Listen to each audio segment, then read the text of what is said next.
See them? Yeah, they do later. What? Pay attention to that score. You remind me what that score is that night. They'll win over 20. I agree. Hey, and I was going to say this, and I give Coach McGowan credit too, but that schedule, a lot of that's Coach McCoy. It is, and he wants to get better. He doesn't want to go into He'll play anyone. Stratford in any of those groups that he's played in the past and be scared. You're talking about 7 degrees. Number 32, Owen Vandrost, not Vanderhorst, Vandrost. I went to high school. Luther. I went to high school with his dad, and he was a good player in his own right.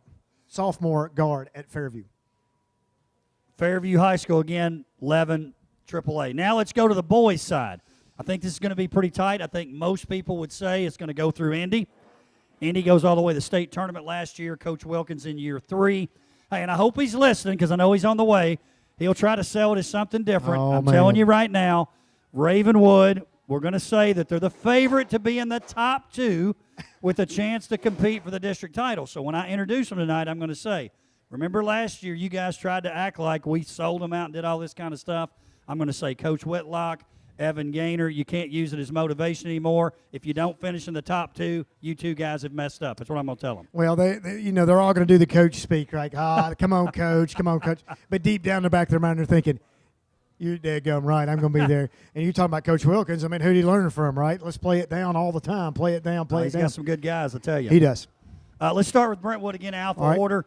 16 and 12, they lose in the region quarters to Independence. Coach Bond back as head coach, and unless I'm missing something, only 2 new coaches in the league. That's pretty good because it's been a league that's had a lot of turnover in the past. We're starting to get some of the same people year after year after year. I say you make programs by having the same coach for a while. Well, would you agree with that? There's no doubt the longevity. It sounded like the district ADs may be part of the problem. I don't know, but I'm just kidding. The longevity of getting in, the getting in and having that longevity and that consistency has always been a staple for us. But there's the ebb and flow of public schools. Things happen, family matters happen, whatever the case may be, and you have to leave. But we haven't had a ton of turnover. And I think that's a testament to this ecosystem that's been built here in WCS and that solidarity of all the teams, the one conference, one go. And I agree with you. The more turnover you have, it tends to have to go in that rebuild mode until the kids get accustomed. You look at here, the White Tiger will be prowling back and forth at Brentwood again in year 2. And you've got Daniel Cochran coming back, arguably one of the best players in the league.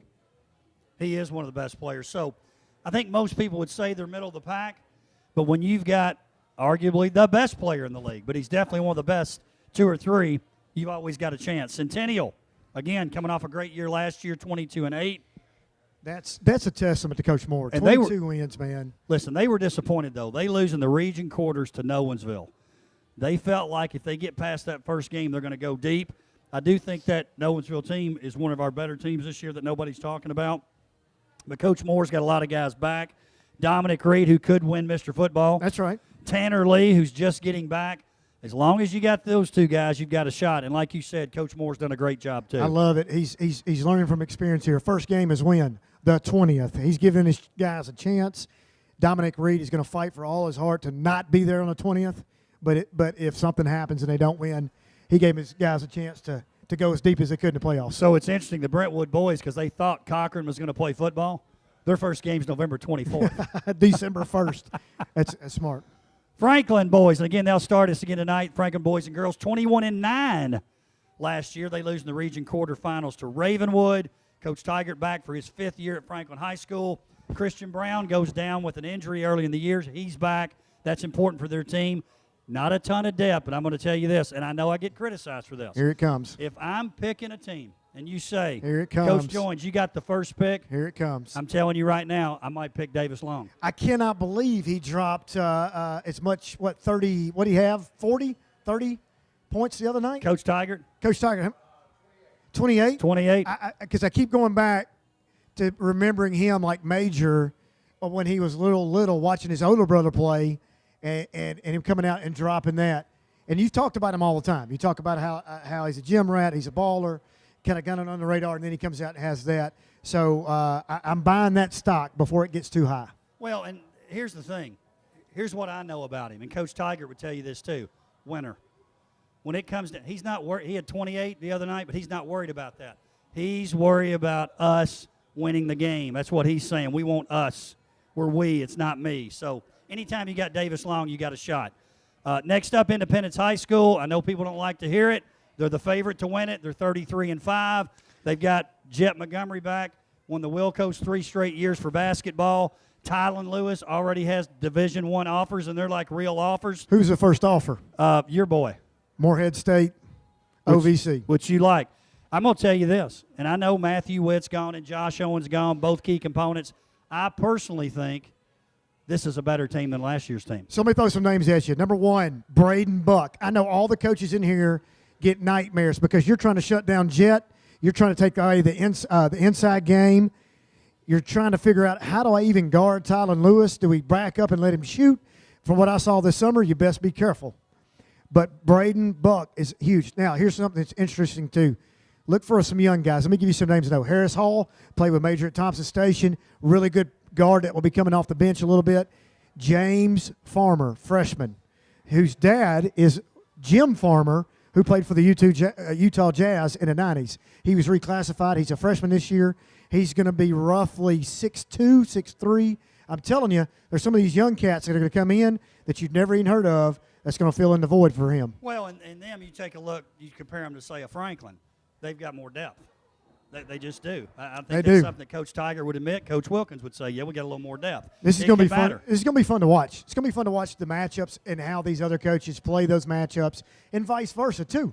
Coach Wilkins, I think he'd be the first to tell you, their defense, it may not be – they're not running the 1-3-1, right? They're going to run man. And I don't know the philosophy at the moment this year, but it's going to be 2-3 zone, 2-3 zone, 2-3 zone. Are we trying to hide something? No, that's what he's going to do. Are we trying to hide something, though, defensively? I don't know. That's the question. It's going to be interesting to see who exploits who in these chess matches. Nolensville. Now, the media might say this. The coaches won't say this. They're kind of under the radar for most people because they're only 15-15 last year. They go to the region semifinals. They lose to Indy. No shame in that. But they have some pieces. Coach Gadice doing a great job. Jaden Clark, when he walks in, he is definitely on the all-airport team. He's got the look, and he can play. Best sophomore class in WCS, I guarantee it. Franklin had a really good freshman class as well last year, the sophomores. Nolensville's got the best sophomore class that I've seen. You've got the twins, the Barney twins that are going to end up playing. One's lefty. It's interesting to see how this will play out. I really like their youth. They may have some lumps, but in the next 2 years, this group's going to be really, really good. They really are. Lucas Spring, another good player for them. Page boys, 17-12 last year. Disappointing end of the season. They lose in the region quarterfinals to Stone Memorial. They were actually undefeated in district play. They've got a lot of pieces back. Andrew Kakulia. I want to make sure I said that right. You got it. He's back. Isaac Power, player of the year in that league, is also back. They did lose Grant Snyder. But in terms of veteran players, they've got them. Their strong class, junior class. They are. Coach Street, is trying to set up a system. Who you love. Love Coach Street. We don't play the 6 degrees as Kevin Bacon. That's right. We don't have enough time. It's only about 2 degrees. We don't have enough time. Coach Street has brought in his guy, Michael McNutt, marketing teacher out there as well, CTE at Page. He's trying to establish a system, trying to get those kids to buy in. I think the community, I think the players love him, and it's just a matter of time before Page is right there in the conversation with everybody else. Now, I don't know how many guys, and maybe you do, how many of those football players are currently on the field that are going to be able to contribute? You have some, but it's not like the majority of the team, nothing like that. Let's talk Ravenwood boys, which we did earlier. Again, I know Coach Whitlock's going to be listening. Evan Gaynor's going to be listening. Top 2 is my thought in the league. They'll probably say, why not 1, right? Rocco Lamuno, great player. Gaynor's a really good player, too. The thing I like about Gaynor, he's a guy that he's not necessarily a guy that scores a ton of points, even though I think he could. He does a lot of little things. A lot of times he gets a great assignment defensively, and he is a competitor. Well, I think it's interesting that we have another Gaynor. I hope they're listening to the Gaynor family, that we're always huge supporters of the WCS Sports Connection show, which only about 4 people were watching in my day. I think you've got the viewership up. It's up to 5. The Gaynor family was always super supportive of us, and I appreciate that. Lamuno, I can remember him playing over in middle school at Woodland and watching his maturation process happen, him and his brother both. And Coach Whitlock's like, please quit talking about us, but he really wants us to talk about him. And, is this the year? I say it year in and year out. I don't think anybody will dispute this. He has an uncanny ability of getting the most out of the least talent. I'm not saying this is the least talented team. Coach Whitlock has a really good job of getting the best out of his players. Certainly does. We'll finish up with Summit High School. Thad Burgess coming in first year. He was in Alabama. He was in Georgia. Hey, look him up. You'll see. I saw this thing. You like him, right? Love him. Saw that in Georgia they had an article in one of their big publications talking about legendary coaches across a lot of sports. He was one of them. I think I've seen a beach newspaper clipping like that somewhere, right? No, not at all. Not at all. I haven't had a chance to meet this guy, but I've heard great. nothing but good things from you. What do you think about this team? Hey, let's face it. If most people pick 1 through 8, most would have them 8. But Right. I'm telling you, I think they're a little better than that. They still may be 8, but in our district, it's still pretty good. Last night, lost a tough one to Riverdale. I think it was 5 points. But he's got Michael Crutcher, football player, big-time competitor. Cadeland Festi, a kid that's played a lot. He's got a few pieces now. He does. But the style's going to be a little different. The culture's going to be a little bit different. And like we talked about, anytime there's turnover, good or bad. You take a look at Franklin 5 years ago. They went up in coach, but it was a change. Right. Talking about the boys side. Yeah, they went up. You're not playing along. No, I'm with you. The stock went up. I bought the stock. It was Stock. at the lowest point possible. But a change is a change. That guy before him was running some kind of wonky zone defense that Which is nobody hard liked. to overcome. Yeah. A change is a change, though, right? So It it'll is. be different. Well, and you look at the roster on their height. They're going to be the shortest team. It looks like overall maybe they can shoot it. I don't know. I know nothing about them. I'm going to go in blind and give them the benefit of that. But if Thad can come in, Coach Burgess can come in and say, here's what we're looking at. February. Let's be hitting on all cylinders. Let's be a bracket buster. If things don't go our way early, it ain't over. Let's get better and keep getting better, get some pieces built there, and see what happens. Now, to remind everybody again, Fairview boys and girls, 11-3A. Everyone else, District 10, 4A, That's four so awesome. teams So awesome. will advance to the region tournament. And listen, I know it's tough during the year, but I'll go ahead and say this out loud in case any of them are watching. All 4 of our teams on the boys' side will advance, at least 3 of the girls. Coffee's got a pretty good team. They do. What are we going to do? Where's the district tournament this year? We got coaches at Ravenwood Centennial. Is that right? Ravenwood. Centennial Ravenwood. Fire Marshal. You ain't got enough room. No, it's Ravenwood Centennial. It's Ravenwood Centennial. Centralized complex. I've said it for 10 years. Let's take this thing on the road, man. It's too many people. It's too good of a conference. I don't want to hear about home court advantage. You still got it. If you're good enough, you beat them. Come on. Let's take this thing on the road. I think the media would love that too.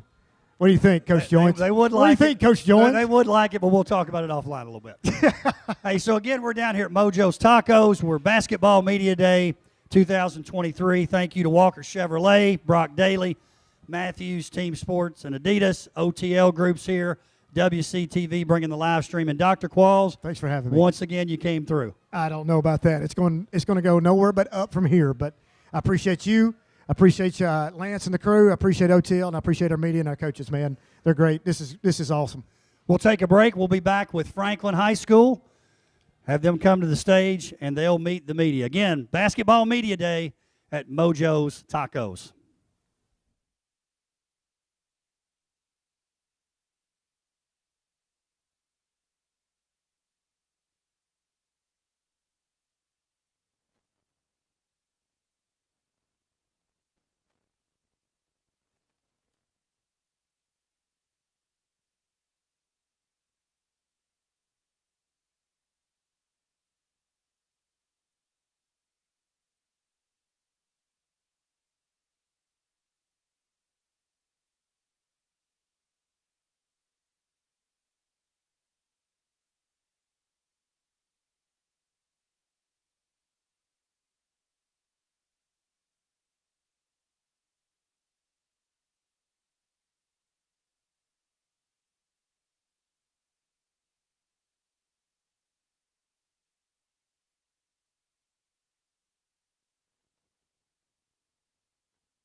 We are back at Basketball Media Day 2023 for WCS Mojo's Tacos. I'm Darren Joines, Williamson County Schools Athletic Director.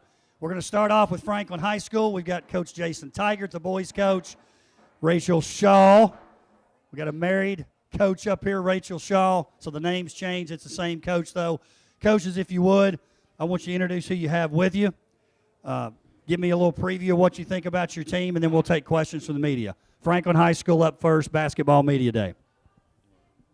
Well, thanks again. Thanks for having us. This is a great event every year. We look forward to being here to showcase our teams. I brought with me Davis Long, our point guard, senior, 3-year starter, just a ultimate competitor. He's one that brings it every day.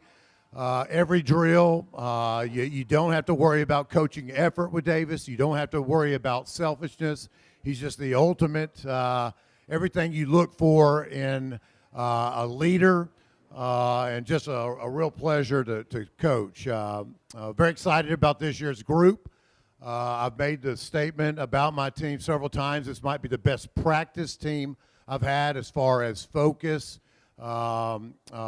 Just coming in every day, getting to work. They're a tight-knit group, and it's going to be a lot of fun. What we are right now is not where we'll be later in the year. I think this team has a real chance to grow every day because of their habits, because we've got a lot of guys that don't have a lot of experience. We have a chance to get better as they get time on the floor. So really looking forward to the season. And excited about this ball team.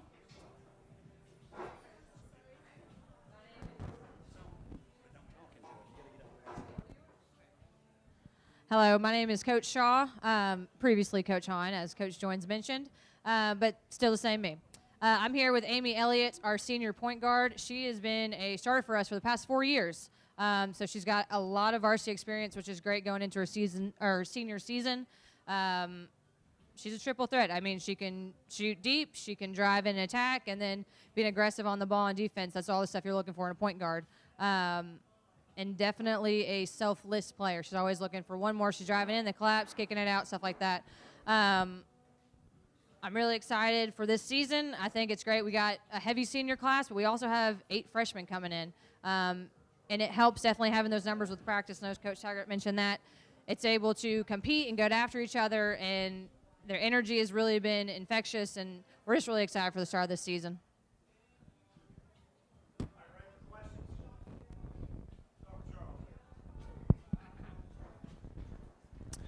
Hello, yeah, let's start with me. Right, I'm ready for this too, guys. Let's start on the guys' side here a little bit. I know you guys have already played a couple games. Coach Taggart, can you tell me a little bit about what you learned from these first 2 matchups about this team, and I guess your overall, what you're excited about the most, I guess? Well, what I'm excited about is how this team does not, they won't lay down. Both games we ended up behind late, and there's just a lot of fight. At Rossview, this guy beside me able to drain a 3 at the buzzer of regulation to send it into overtime, and just a real gutsy on the road win against a very talented Rossview team. Last night versus Green Hill, same kind of scenario. Found herself down 10 in the fourth period, and cut that thing back to 1. Just did not give up. Wasn't able to get over the hump and get the W. But I like the fact that there's no give up. I mean, it's just constantly believing that we've got a chance to win. And like I said, we're going to get better. We've learned a ton in these first 2 games. We know we have to develop depth, but we don't have a lot of experience.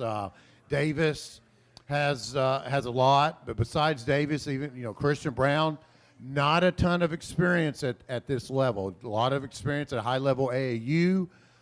He came to us from a lower level, but got injured early in the season. Sam Euburn has a little bit of experience, but other than that, a lot of unknowns and guys that have a chance to get better. And so we know that we have to develop depth. We had that talk in our team meeting today and film session, and I believe we can get there. Davis, do you mind chatting a little bit about that connection you share with the Christian right away too? What's he bring to the table, I guess, and how fun is it to play with a guy like that? Oh yeah, Christian's definitely a special talent. We definitely missed him last year when he went down, but I mean, just right off the bat, we could already tell, and this summer in the preseason, that he's going to be big for us. And I mean, these first 2 games already, I think he's averaging close to 20 a game, and not only on the offensive end, but he gives it everything he's got on the defensive end as well. Definitely probably one of the top shot blockers in the state, really just one of the best rim protectors that I've seen. He contests every shot. He runs the floor. He's really all you can ask for. I mean, he even takes charges. He's leading the team. I think he has 3 charges in 2 games. So he's really just a guy that can do it all, and I'm excited to continue the season with him. For Amy here, we'll just kind of go down the line here. Tell me, I guess, how excited you are going into this year and just your thoughts overall. It's kind of open-ended, but I just want to hear from your side of view here. I am very excited about the season this year. I mean, our freshmen coming up, they're, like, amazing. They're always pushing all of the older people in practice. Like, Perry Miller, she's a little freshman. She always guards me during practice, and she pushes me to be better every day. And then there's so many other freshmen that, like, push every single one of the starters, and, like, we definitely have to fight for every position. And then, like, Cecily Brandon-Moore, even though she was hurt for half the season last year, she's been doing so much better this year, and just, like, always in the gym. Like, I'm excited about this year. Coach, if you didn't mind talking a little bit about it, was similar in a way when with Christian and Cecily there, just missing some of that time and before you kind of getting together. What have you seen from these first 2 games in terms of just the connection all these girls have? Yeah, that's one thing with Christian and Cecily. You can't coach height, all right? That's just something you're just born with. So definitely having a big and a big that's versatile. Same thing as Christian and Cecily, able to shoot outside, drive, and post up on the blocks. That's huge. I think having her back, I mean, she's still young. She's a little squirrely, and she knows it. I get on to her quite often. But she is making a conscious effort to be disciplined and do the little things. And we're trying to push the ball up the floor a lot more. And so we're telling Amy as her point guard, you got to run. I'm telling Cecily, I'm telling her guards to run wide. So just being able to push the ball up the floor and then just have looks from all over is the main looks. But, yeah, we're definitely excited. Amy had mentioned the young freshmen pushing our upperclassmen. I think that's huge. And I think that speaks volumes to our middle school program. I think they don't get shouted out enough, especially with all these media days and stuff like that. A lot of this work that goes into this stuff and all the highlights and the films, a lot of work is done behind the scenes in the middle schools. So I think the last couple of years from coaches from Grassland Middle School with Coach Newman coming up to Franklin and then Coach Renee Osborne, I think that's been a big aspect with this freshman and sophomore class coming in and being able to contribute to the varsity level. I think that's huge. So for that aspect, really excited. And Coach Sire kind of briefly mentioned it. We have not scratched the surface. We've had 2 games so far. A pretty not the best loss against Rossview, but we gave the girls goals and challenges, and a much more competitive game against Green Hill yesterday, only losing by 4, but battling hard, and they're working. And that's all that we can ask for is them to work hard every single day.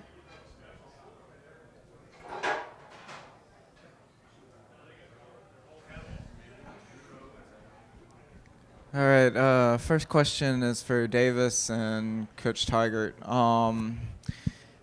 Your team fell in the region quarters to Ravenwood last year. How has that loss motivated your team this season?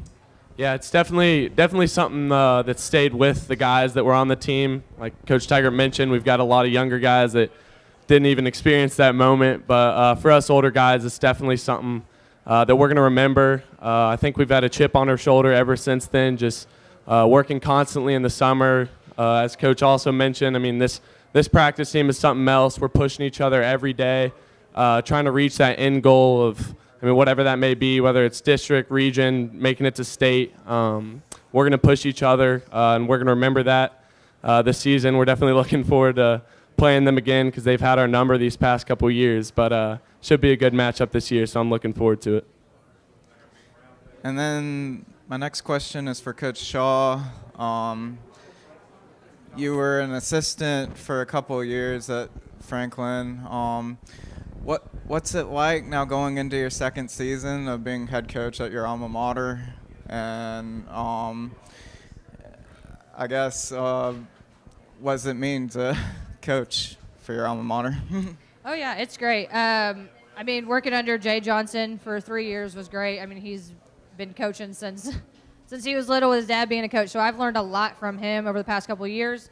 And then this going into my second year, I'm feeling more comfortable, more confident about certain things. You know, first year you're trying to do everything at once, and it's impossible. So the word is delegate this year. So I've asked a lot of our assistant coaches, but I think it is special coming back, playing here. Graduated 2014, going off to Maryville College, and then coming back. It's been a great experience, and I think it shows how great the whole school is, being able to come back to a place, coming home. You know, it's a great environment, and then just being part of something that was such an impact in my life when I was younger. I'm hoping I can make that impact on these girls like I had from my coaches before me. And then last question is for Amy. Your team has a balance of young players and experienced players. When I interviewed Coach Shaw yesterday, she said she thought your team rebounding and limiting turnovers was going to be the key. How do you do that in such a competitive conference? So we have to just drive each other during practice to just like rebound and push each other to like get to that next level. Like right now we're here and we need to get to here, like way up here. But anyways, with these younger freshmen, they have 4 years to grow, and since they're so young, they can look up to the experienced people to like get there. And we don't have any juniors, so we won't be like, they'll still have so much years to grow. And like once we limit the turnovers and getting our rebounds up, like we can really get it all together, be there.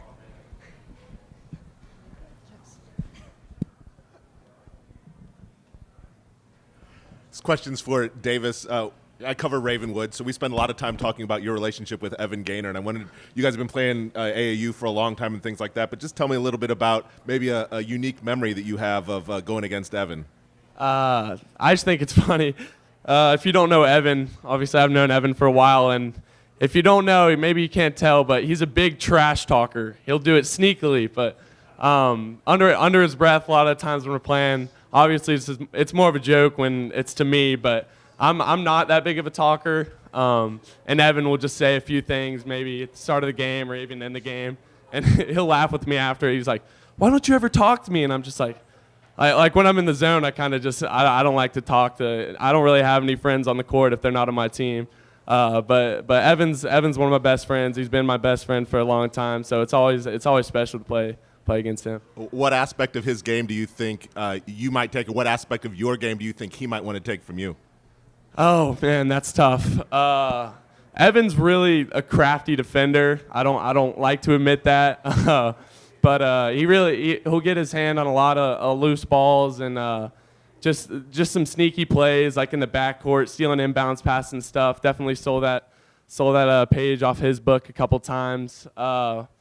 But as far as him stealing something off of me, I'm not really sure. I mean, maybe my 3-pointer. I don't know. I mean, he'll say he has a better shot than me, but I'd like to think I do. So. Well, I was just going to comment on the trash talking. He gets it honest with Coach Whitlock and his shenanigans. So. All right, Franklin High School. Thank you. Great job. Give him a hand.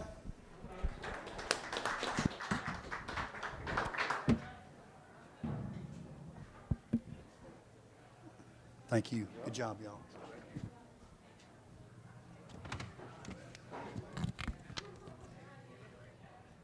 Next up, we have Page High School. Page will make their way up here.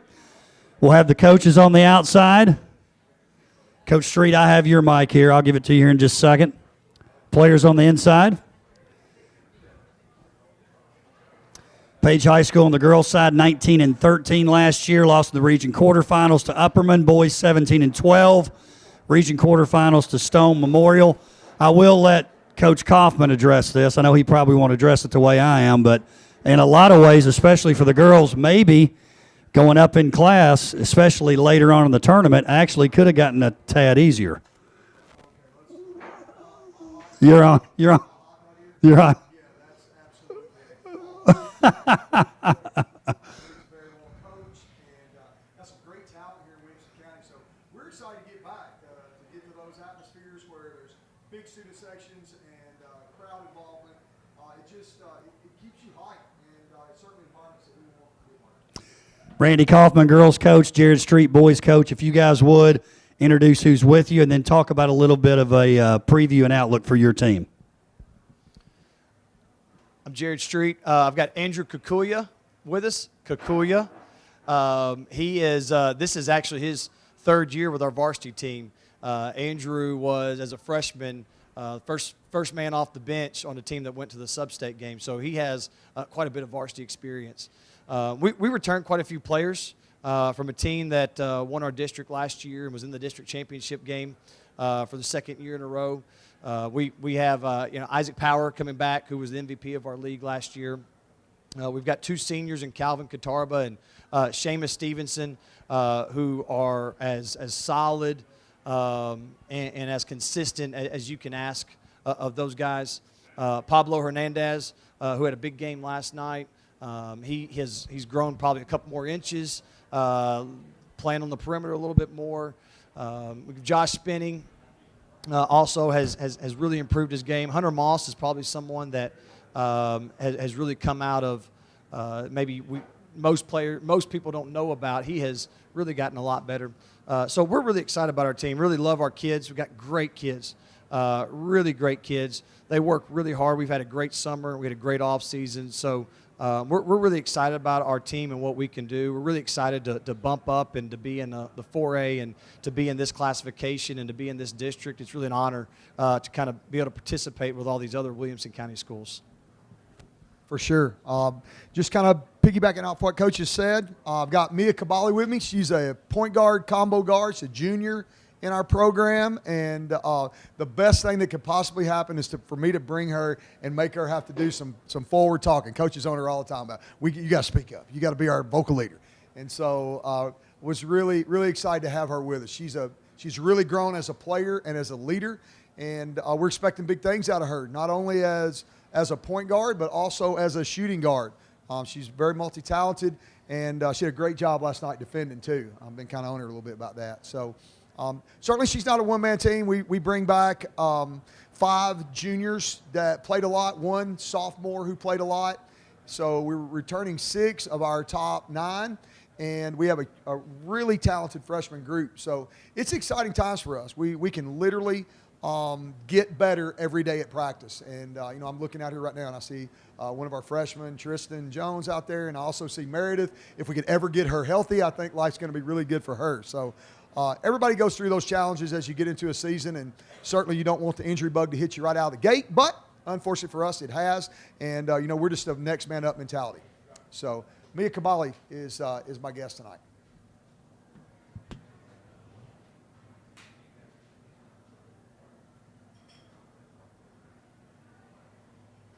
Well, for both coaches, what do you think about the new league with all the Williamson County teams bunched together? It's a challenge, and as a competitor, who doesn't want a challenge each night? I mean, we're excited to take on that challenge. I mean, Coach Kaufman alluded to it already. We already know the crowds are going to be big each game. I know Coach Joins likes to just talk about it means a little bit more, and it just does. When Williamson County teams get together, there's district seeding on the line. There's a district tournament on the line, region tournament on the line. It just means a little bit more. So we're really excited about the challenge. Our players have really worked hard this offseason to kind of raise our game and to be able to compete at a level that's going to be required of us each night. Williamson County, I mean, look what we're doing right now. I mean, it's just so phenomenal what they do for our young high school athletes. So to get to be a part of that, and then to be a part of the Williamson County League, where I think you heard Franklin talking about earlier, man, these guys know each other. So there's some bragging rights that goes into this thing beyond just the game. These are their friends. These are people they hang out with on the weekends and in the off season. And so, that always brings that just a little bit more. And I think you're gonna see that From our girls, it's going to be an excitement thing where we're not going to Marshall County, where we don't really know anybody down there in Marshall County. And so we're excited about, staying closer to home, being in a great basketball league. And, Coach Joins, I know he was kidding earlier. He's trying to slide. Listen, we've got a Brentwood team who was at Sub-State last year who's returning a ton. You just had a Franklin group said they don't have any seniors. We don't have any seniors. So it's going to be competitive, night in and night out. And then our region becomes even tougher because, I sat down the other day and told somebody we're going to have 3 of the top 10 teams in the state out of our region. Possibly 4, could be 5, but for sure 3. So the region tournament's going to be exciting. The district tournament's going to be exciting. And, we're just ready to get started. So really excited about being here. And Coach Kaufman, not many coaches reach 600 wins. What does it mean to you to be getting close to that milestone? Holy smokes, man. I got that. I got an email today, and they were saying something about 600 wins. I'm going, man, I'm trying to figure out how to score more than 42 points last night. That's really, not a thing. And from my standpoint, maybe looking backwards, it could mean something. But we try to stay where our feet are planted. And, right now we're just worried about the next one. We've got a good Central Magnet team on the way. And, it's like my coaches said today, said, Coach, all it means is one thing, dude, you old. That's what that means. So enough said there. Mia, do you mind talking a little bit about this team, especially knowing that there aren't any seniors on this team? I mean, what's the good and the bad out of that? I don't think there's any bad with it because we play a lot more together.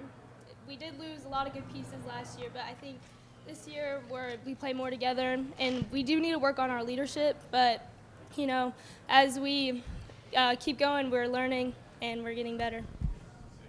For Andrew, can you talk a little bit about the makeup of this team here? Because, again, when you look at the girls' side, there's lots of freshmen and sophomores on there. This varsity roster, juniors and seniors, mainly juniors here. I mean, you guys have been playing together for a long time.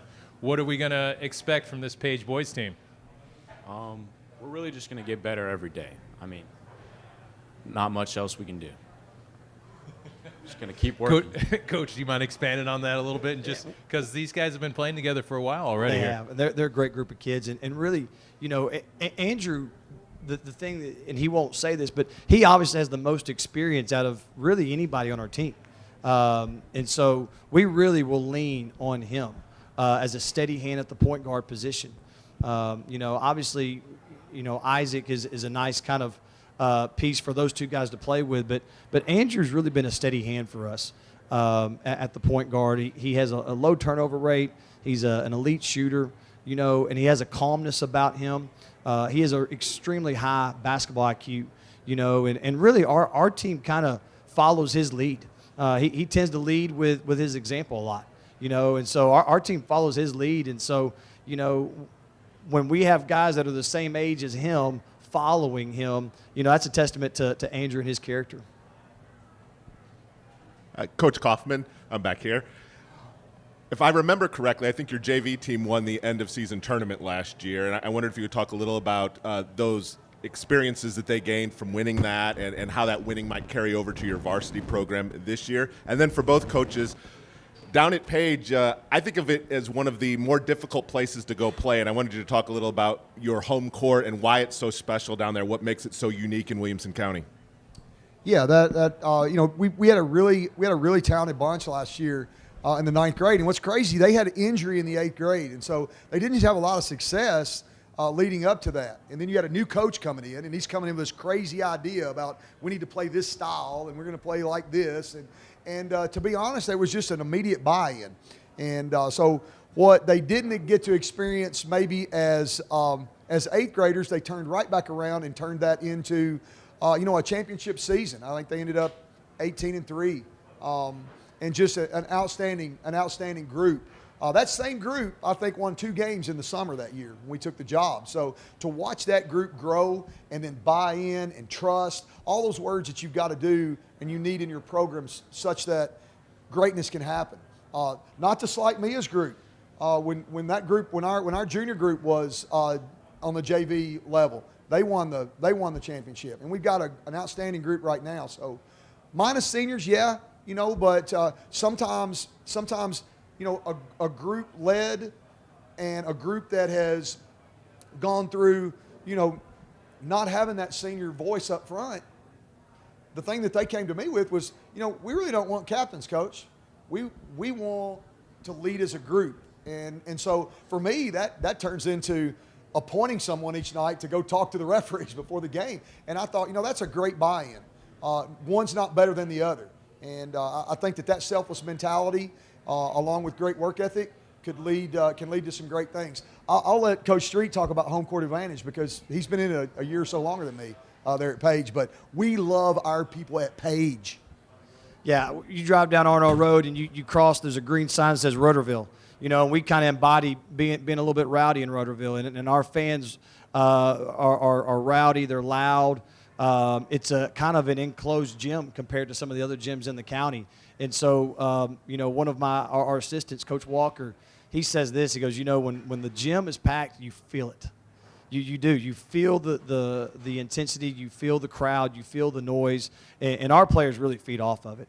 I think the other team has a hard time getting communication on the floor, from the bench to the floor, where our players really feed off of that. And I think the girls can also attest to that because it can get loud for a 6 o'clock girls game as well.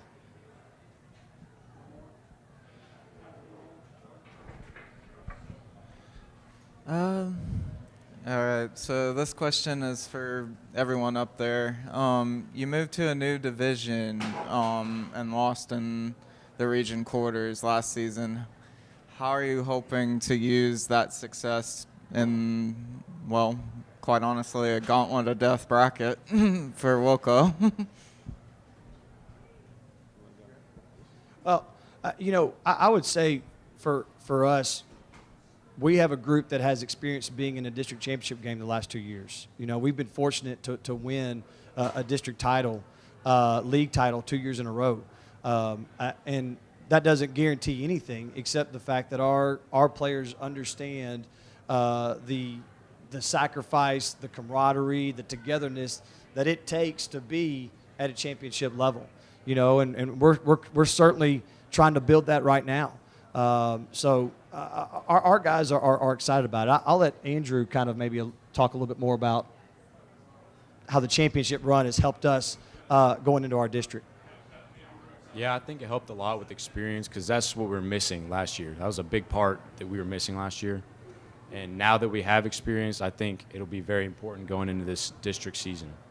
So, I think from the girls' side, and I'm going to let Mia talk just a little bit, but she was on a state semifinalist team before I took the job, and so she's got that tournament experience under her a little bit, and hopefully we'll see that leadership a little bit. Yeah, I think being in that state tournament 2 years ago, that really helped me be able to lead my team now, and I think that will help us be more successful this year. Good job, Page High School. Give them a hand. Thank you.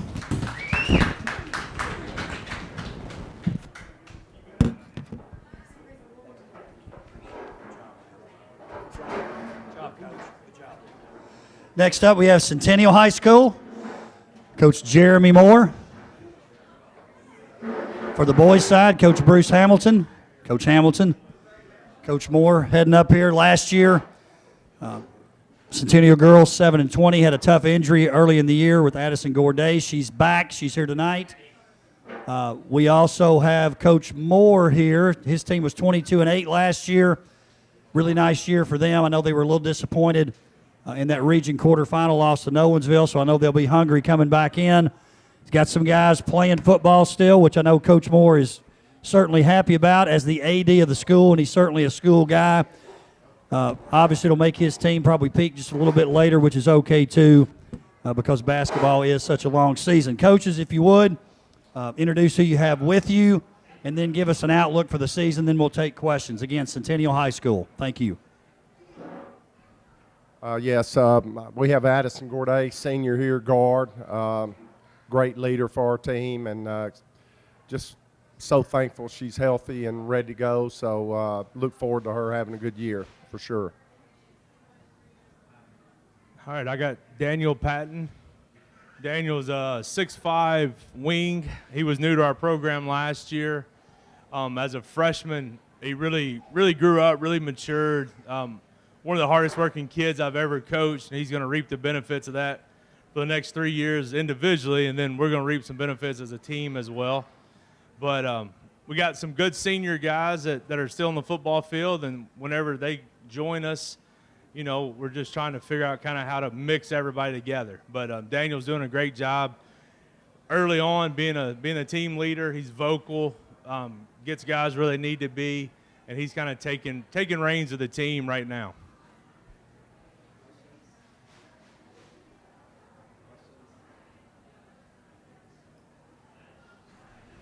Hey guys, we'll start with the girls' side here. Coach, tell us. I mean, we watched Addison shooting in between games, at halftime, you name it. You couldn't keep her off the court; she just couldn't actually play. But to have her come back and to have that impact, that leader back for you, I mean, just expand on what it means to have someone like her back on the floor for you. Yeah, so, you know, Addison can just score. She scores in a lot of ways. And, you know, from a coach's standpoint, especially on the girls' side of the game, when you have somebody that can create their own shot, it just it's very refreshing. It makes trips down the floor. You know, she's able to create some stuff for our offense that we don't have to set up and try to X and O, and we can use some of that later on.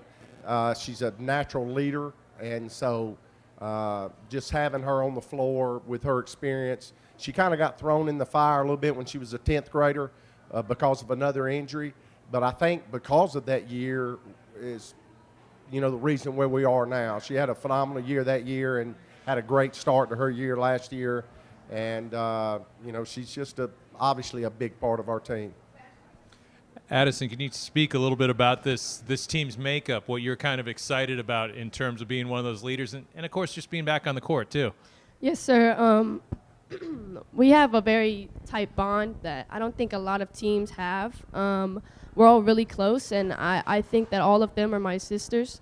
And I'm very grateful for all of them, and it's a blessing to be able to feel like I make an impact on anything that they do, and they look up to me, and that's one of the it gives me joy every day that they look up to me. Coach Moore, can you kind of talk a little bit about, I guess, just the balance there as you get everybody back into it, how you essentially, when the football guys come, you know, it changes that team's dynamic. What's the goal right now as those guys are still playing right now? Yeah, thanks, Charles. You know, I mean, we go into it with the same mindset. Whoever we have out there, we're trying to get better. And, you know, if we have to play a game with the guys that's been with me at practice for the past 2.5 weeks, I think we'll be fine. So our goal is really not to change. You know, these guys get a little bit of a head start on some of those other guys. But when we get everybody together, we'll kind of just figure it out. And you know, we got some veteran guys coming, so I'm not real concerned about that. Right now we're led by 3 sophomores, you know, Daniel, and then we have Rylan McKelvey and Carter Ezel. So they're getting to grow, and you know, it's kind of a good thing. I mean, obviously, may not be ideal when we go out Monday and have to play with 6 players, but for those guys to figure it out and to kind of take ownership of the team. You know, these are their guys.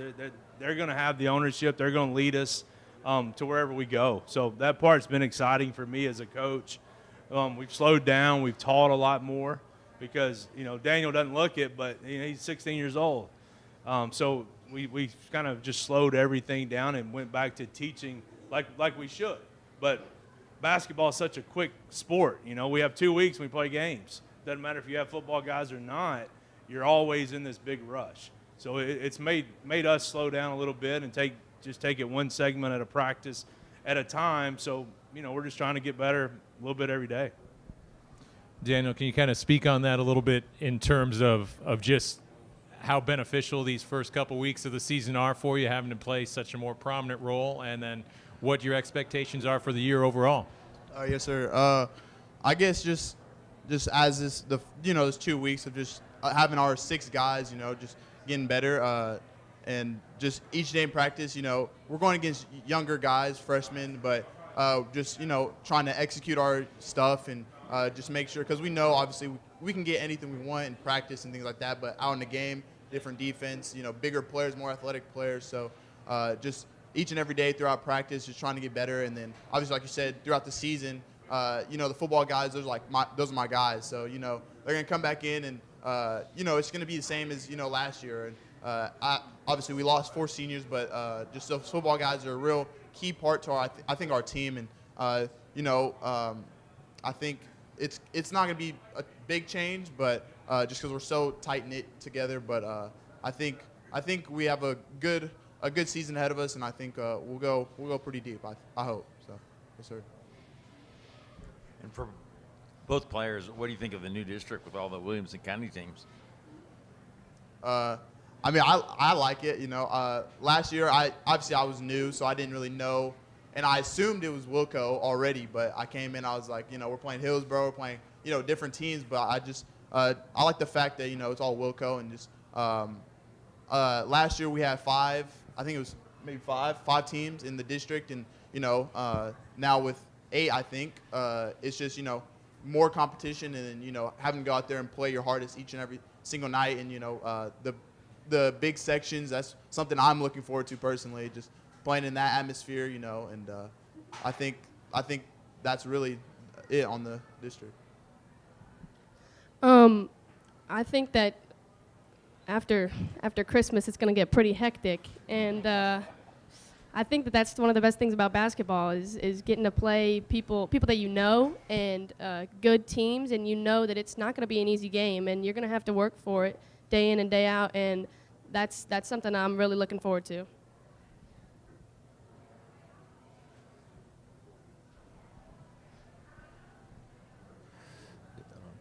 Coach Hamilton, Tyler Palmer's here with the Tennessean. You guys played already, I believe. What did you think of the new foul rule, where the fouls are resetting after each quarter, no more 1-and-1?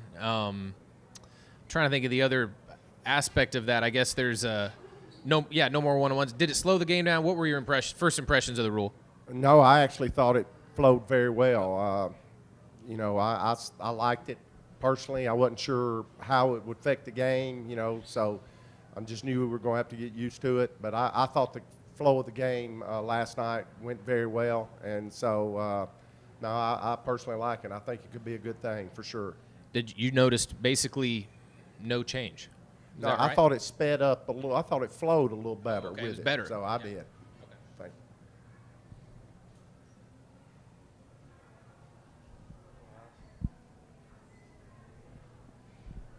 you. For Daniel and Coach Moore. Daniel, I noticed you're the tallest guy on the Centennial roster. You're not one of the taller teams, but I think of you all as maybe one of the more muscular teams. Could you talk a little bit about that culture and what you bring to the floor that way, and how you compete when you're under height anyway, if not undersized? I think just, you said, the stronger team. I feel like a lot of our guys have, good size on them. And I feel like a lot of teams are, more lengthy, but I feel like, we're down to get on the floor, get gritty for a ball, and, just things like that, just more hustle. I feel like that we have on the team, in practice, going hard every day. And our center right now is like 5'10", but, he's getting every single rebound, going for every single ball. And I feel like that's just what we bring as a shorter team. But I feel like it doesn't really matter because, if 3 out of the 5 guys go and rebound, somebody's bound to get it. So, it's, yeah.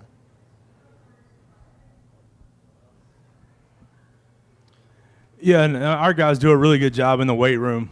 They're in there every day, year-round. So, we feel like we control what we can control, and unfortunately, we ain't going to be able to control our height. So we can control how strong we are, and we can control what we preach every day, and I hope we rebound and we defend most nights. And that's and our guys they've done a great job. They're bought into that concept. We give them some freedom on offense, but they know that in return they got to be able to defend and rebound a little bit. So it's very, very important to us as a program, very important to them as well. This question is for Coach Moore or Daniel, whichever one. Your team lost in the region quarters to Nolensville last year. How has that loss motivated your team? Oh, how has the loss to Nolensville in the region quarters motivated your team? Yeah, I appreciate you bringing that up. I mean, I don't think we need a lot of extra motivation. You know, these guys play a lot of ball. You know, the month of June, we played 30 games. Most of them played 70 games of some type of travel basketball. So, you know, I don't think we need a ton of motivation. Obviously, we know now they're in our district, so we're going to see them a few more times. So, you know, we're going to put our head down and not worry about any of that stuff and just try to get a little bit better and hopefully be competitive in our district, which is top to bottom might be the best in the state. I don't know how many more 8-team districts there are out there in the state, but I would put ours 1 through 8 up against anybody in the state, and that does include Memphis.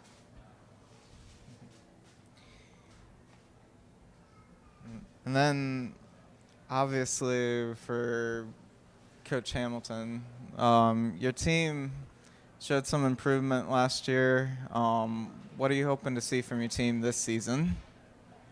Well, you know, we've got a pretty experienced bunch. We have several seniors, and so hopefully, you know, we'll take some more strides in our execution and, you know, a little bit, you know, playing every possession a little better.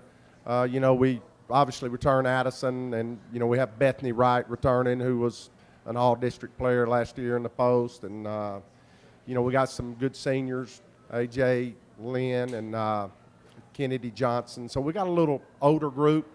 And so, you know, hopefully that experience you know, pay off for us. Time for one more. Tyler, did you get one in? Anybody else? Good. Charles? Thank you, Centennial High School. Appreciate it. Good job. Give them a hand.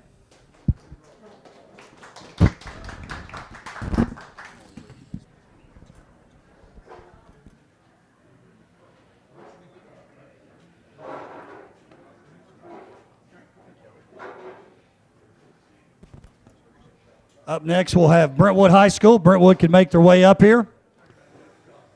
Brentwood High up next. We'll get Coach Bond, Daniel Cochran on this side, Miss Ryan, Coach Williams on the other side. Players, you'll share that middle mic. Coaches, you'll have the mic on the outside. Coach Bond, I'll give you this one. Boys 16-12 last year, lost in the region quarterfinals to eventual state runner-up Independence. Girls 25-8, lost in the sectional. 1 game away from the state tournament to Green Hill. Coaches, if you would, introduce who you have with you. Give us an outlook for the season, then we'll take questions. Brentwood High School, thank you guys for being here. I have Ella Ryan with me. I'm Marcel Williams, girls basketball coach. It's my 3rd season being the head coach. My outlook for the season is honestly take it 1 game at a time, gel together, and stay healthy. Got to stay healthy the whole year. We didn't really do that last year, and see what we can do at the end of the year. Coach Troy Bond, 3rd year at Brentwood High School. I have Daniel Cochran, 3-year starter for us. Excited to get started. We open up Thanksgiving weekend at the K. Maynard Lebanon Thanksgiving Tournament.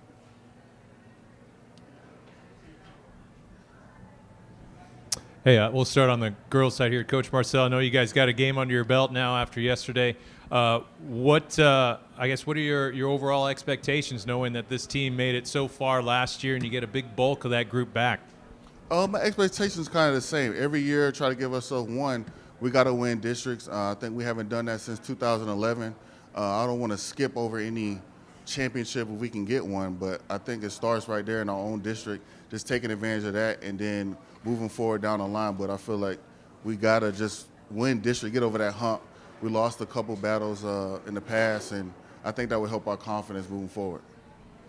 Ella, can you kind of speak on, I guess, being the team to beat, really? I mean, a lot of teams coming to look at you all, and you got this makeup here. Tell me about this team and then what it means to kind of have that target on your back, too.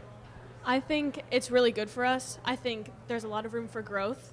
I think we have a bunch of girls who are committed to our team and who are bought in and who want to win and who want to have fun as well. So I think just having this great group of girls who are able to handle pressure and do what they're good at, I think that's just going to be really good for us, and I think having that target on our back is honestly just going to be a big help for us to stay in it over the season, and I think we can handle it well. Coach Bond, do you mind kind of breaking down this team for us a little bit? Who are some new players to watch and things like that? I mean, obviously we got Daniel here too, but tell us a little bit about the guys here. Well, we've got a very unique nucleus kind of coming back with Jacob Purefoy that ended up really doing a great job for us at point guard last year. He's really hit the weight room hard, state championship golfer. Just great kid. He's the type of kid you want to have on the floor. Everything obviously goes around our cornerstone here with Daniel, and he's done such a great job of adjusting to playing several positions on the floor. And really I've seen him blossom more as a leader probably in the last 6 months than he was in the past. We got Hudson McKnight that's really coming on, sophomore, really kind of got in a groove last year, and then kind of went through playing as a freshman at this level is really tough. Thought he's really improved. He's gotten a lot more confidence. He's made a big difference. Daniel Olape, senior, that's great athlete, that's really, I think he's probably the biggest surprise right now going into practice as far as improvement goes. His communication with me is substantially better, super smart kid, and we look for him to really make a push for us as well.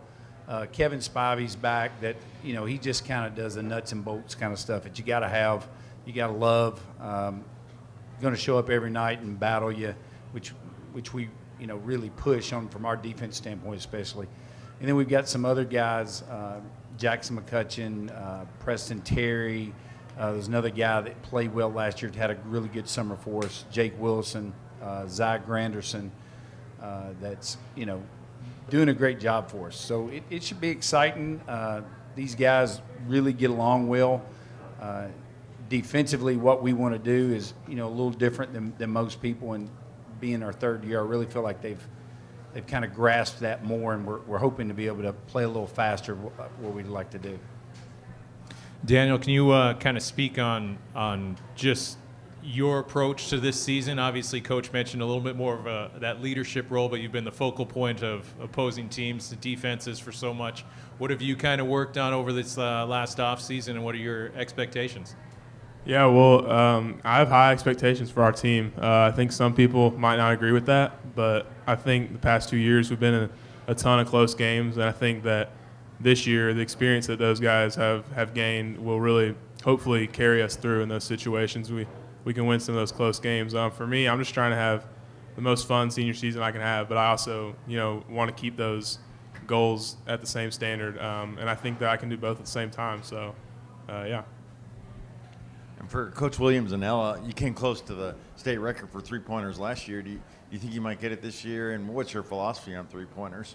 I didn't even know until the end of the season. I was kind of mad because I would have shot it more. But my philosophy when it comes to threes is just that's the cards I got. If I had two post players, I'll bang it inside. But I have probably 18 girls probably on the varsity and maybe 8 or 9 girls that shoot the three.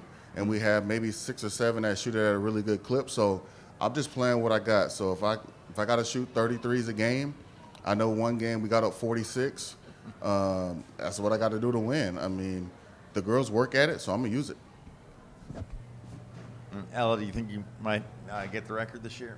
I believe in all our girls to shoot it. I think that they have the confidence to step up and make the three for sure, and they've proven themselves in previous years. So I definitely think that that's a possibility for us, and I think it'd be super awesome if we could, and I can see it being in our potential to do that. Question for Ella and Daniel, because I know what the coaches would tell me. Guys, once you get into the district schedule, it is 7 weeks of 14 straight district contests. What do you got to do to prepare for not just the physical but the mental part of that? Because that's going to be a grind. I mean, that is a grind. Yeah, for our team, we just lean on each other. I mean, we're teammates. We have each other. We're a resource for each other. So we lean into each other, and we just do all that we can to do to get better and focus in, like he said, one game at a time, take it step by step, and just do the best we can at that moment. If you have to give 100% of just the 75% that you have, then that's what you got to do, because you're not always going to be a perfect 100. So I think just leaning into each other and doing the best we can each game is what's going to help us make it through. Yeah, I think we're all excited for it because, like I said, we know that we're good enough to be in those close games at the end, and we can hopefully carry it out at the end and win those. But it's going to be hard. But I think this year what we need to do is do a better job of just being one game at a time.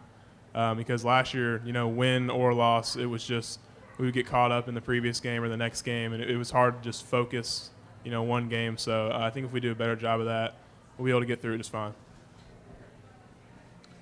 For Coach Williams and Ella back over here, last season a few times, because of your explosive offense, you were able to get some big leads.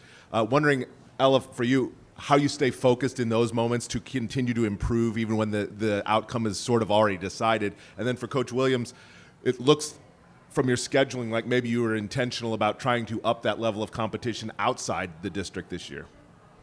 When it came to the schedule, we wanted to go to Florida just to have a little fun, shake it up a little bit.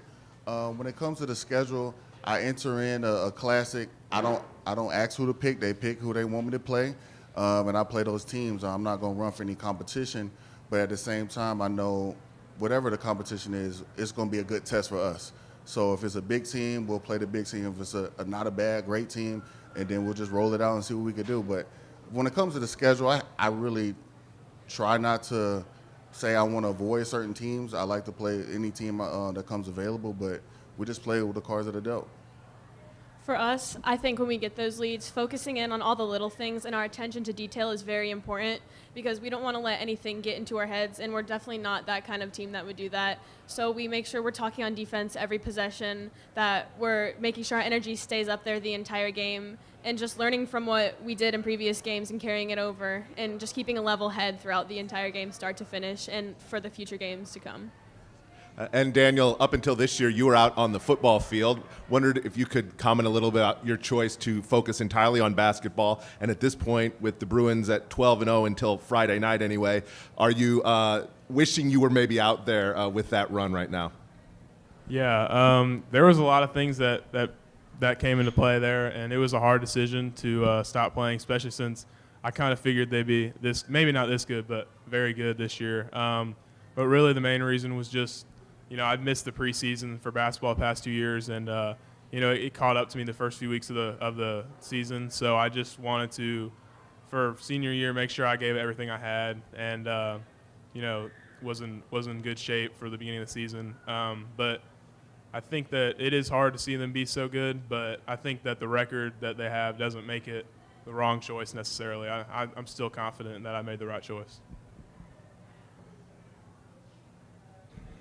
First question is for Daniel. Daniel, your team lost to Independence last year in region quarters. You have come into this conference and your team has really high expectations. So how has that loss motivated your team this season?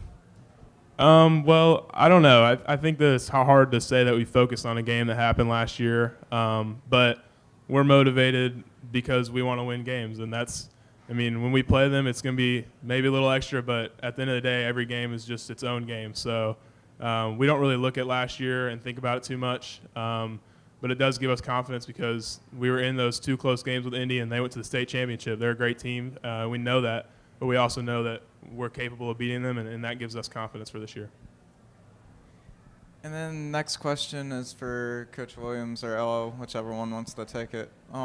Your team takes a lot of pride in defense. How do you feel like that'll be a key, not only with all 8 teams except for Fairview and Wilco District, but also for your tough schedule and non-conference?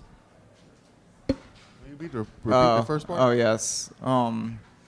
Okay, I said your team takes a lot of pride in defense. Oh, yeah. Never mind, you can stop there. Yes, when it comes to defense, that's what I did in college. That's what I did as a player. So everybody knows in the nicest way, if you don't bring it on defense, I respect that as high school. We have other girls that want to play, so it may not be your night, So you might get buried on the bench, and there's nothing wrong with that, but we'll just move on to the next girl. And so when they come in the game, they want to score. When they come in the game, they know to defend. We talk about talking, and we focus on the matchup. It's just the team, that's our identity. We had a really good senior last year. That's what she did, was play defense, and now we're trying to carry it over to a whole team-wide defense situation.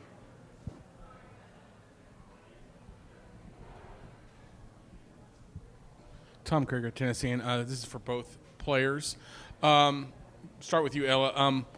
What's your go-to move if it's the end of a quarter and you got the ball in your hand and you can do whatever you can? What move are you doing?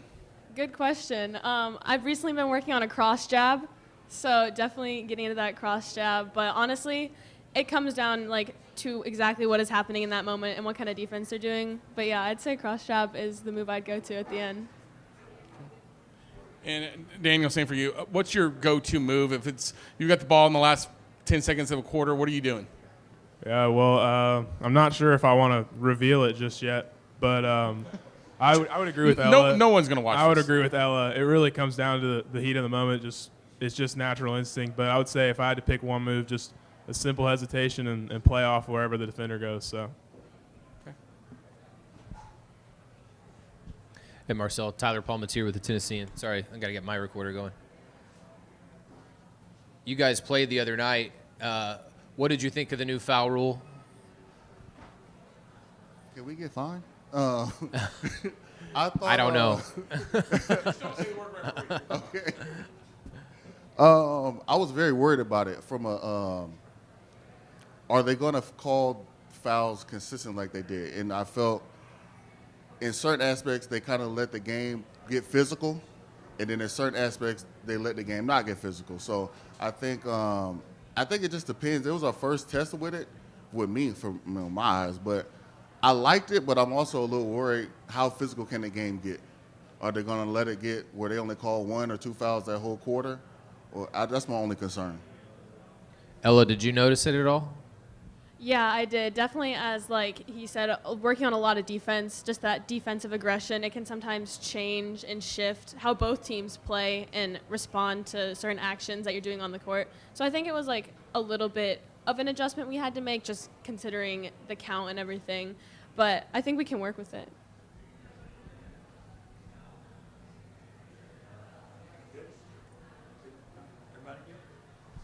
Thank you. Good job. Give Brentwood High School a hand. Thank you. Appreciate it.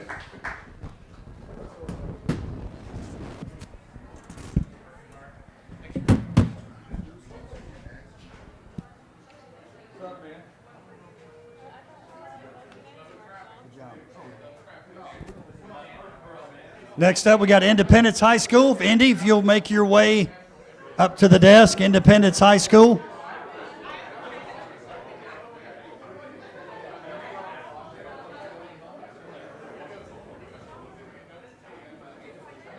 We have the players sit in the middle. If you guys sit down there, Coach. Jet, you guys will share the middle mic. Coach Hill, you got the mic on the end. Coach Wilkins, you'll have this mic. All right, Independence High School up next. Girls team 11 and 18. It was big for them. Made it to the region last year. They'll use that experience for their team this year. I know they were excited about that. I lost to a really good Hillsboro team on the boys' side, 33-5. Made it all the way to the state championship game. Which was obviously a big deal for the boys' team and for WCS. We got Tony Hill, head coach of the girls, Mark Wilkins, head coach of the boys' team. If you guys would, introduce who you have with you, give a little outlook for the season, and then we'll take questions from the media. Independence High School at Basketball Media Day. All right, I have Jet Montgomery here. He's definitely not a stranger. If you've been watching high school basketball here the last 4 years, you should probably know who he is. Makes me look really smart night in, night out. So excited for him to be here. We had an awesome run last year. It's still awesome to hear people talk about that team playing on that last Saturday of March. Something we're always going to remember, but also we're turning the page, excited for this year. Fortunate enough to bring a lot of people back. And so we're excited. We know we've got our work cut out for us again, especially playing in our district. But it's an exciting time to get it going here with a great group of guys again. I brought with me tonight Savannah C. She's a junior for us. She started pretty much every game, I think, since she's been here. She's done a great job for us over the years. She averaged about 10 points a game, led us in rebounding last year, I believe, with about 6. And we're just excited for our season to get started. We had a great summer, played a lot of really good basketball teams, and did very well, competed very well. We've had a good fall, good preseason conditioning program. We've had a good couple of weeks of practice. Just real excited to get in front of an opponent tomorrow night. As far as last season goes, we were really excited to make our second straight appearance in a region tournament. Now our challenge is to get there again and then make a deeper run than we did last year. Fortunately, we return a lot of kids back from last year's team. There's a lot of girls that are going to be with us this year that have started pretty much every game or been a big part of what we do for the last couple of years. So from an experience standpoint, we should be in good shape. So we're very, very excited about getting our season going tomorrow night.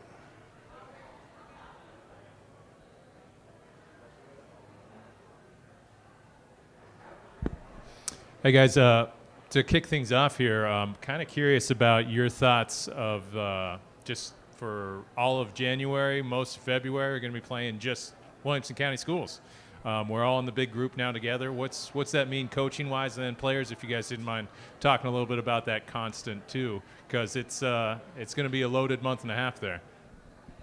Well, I like it. It kind of reminds me of back when I was at Centennial. I think we did much the same thing back in those days, and I really like that because we can just really solely focus on how we're playing in district play and where we're at, who's got to beat who, trying to climb those standings, trying to get in the top 4 so you can host.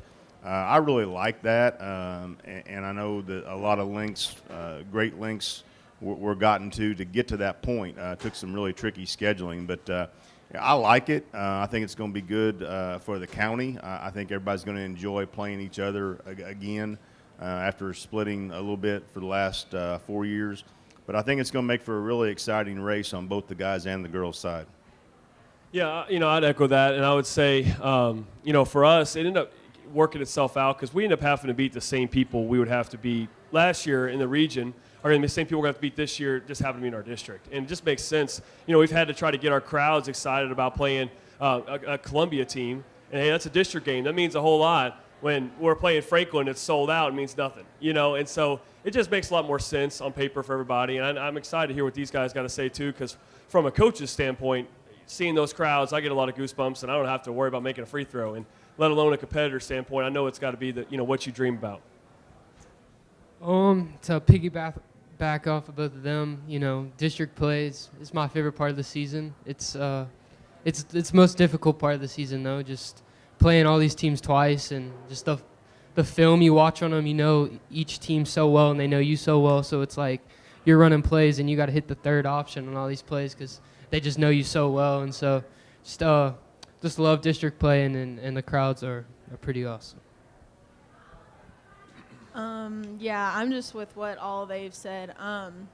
It's a really competitive district, so I think every single game is going to be an absolute fight till the end, and it's exciting to play in that atmosphere every game, and I'm super excited for it. But yeah.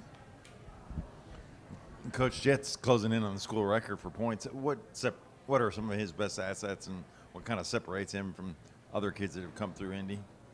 Yeah, it's an amazing just to be in a conversation with Grayson Murphy, who's held that for a while, and only 2,000-point scorer in our school history is Grayson, and soon to be Jett. Jett is obviously, I think, he's the best scorer I've ever seen in high school basketball. But I think he's also added a lot to his game. He's now a big leader for us. This summer, he and Tyler were kind of just taking turns on who was going to get the most assists in different games we played in. And so he's taken on that role, and then he's just our leader too. He's just so much more vocal now, and and I'm just so glad to see him grow in that, because honestly, as a scorer, he doesn't need to hear anything from me. But as a coach, we just so are proud of how he represents our team and as a leader, and that's the thing that we talk with him the most about, and he's doing an awesome job of that. So to see him now getting ready to break that record, I think there's no one more deserving than him. And Coach, how many are back from your rotation? And Jett, what do you do for encore after making it to the state finals last year? Well, we lost two starters, in Josh Owens and Matt Witt, but we have some guys that are kind of been waiting in the wings, ready for their moment too. So, we have, Braden Buck, we can go down the line, have started last year, and Corbin Walling as well in Thailand. So, but we have a lot of guys that are coming off the bench ready to go too. So we're very blessed from that standpoint. Could you repeat that question? Oh, what do you do for an encore after making it to the state championship game last year? Or how deep a run do you think you guys might make this year?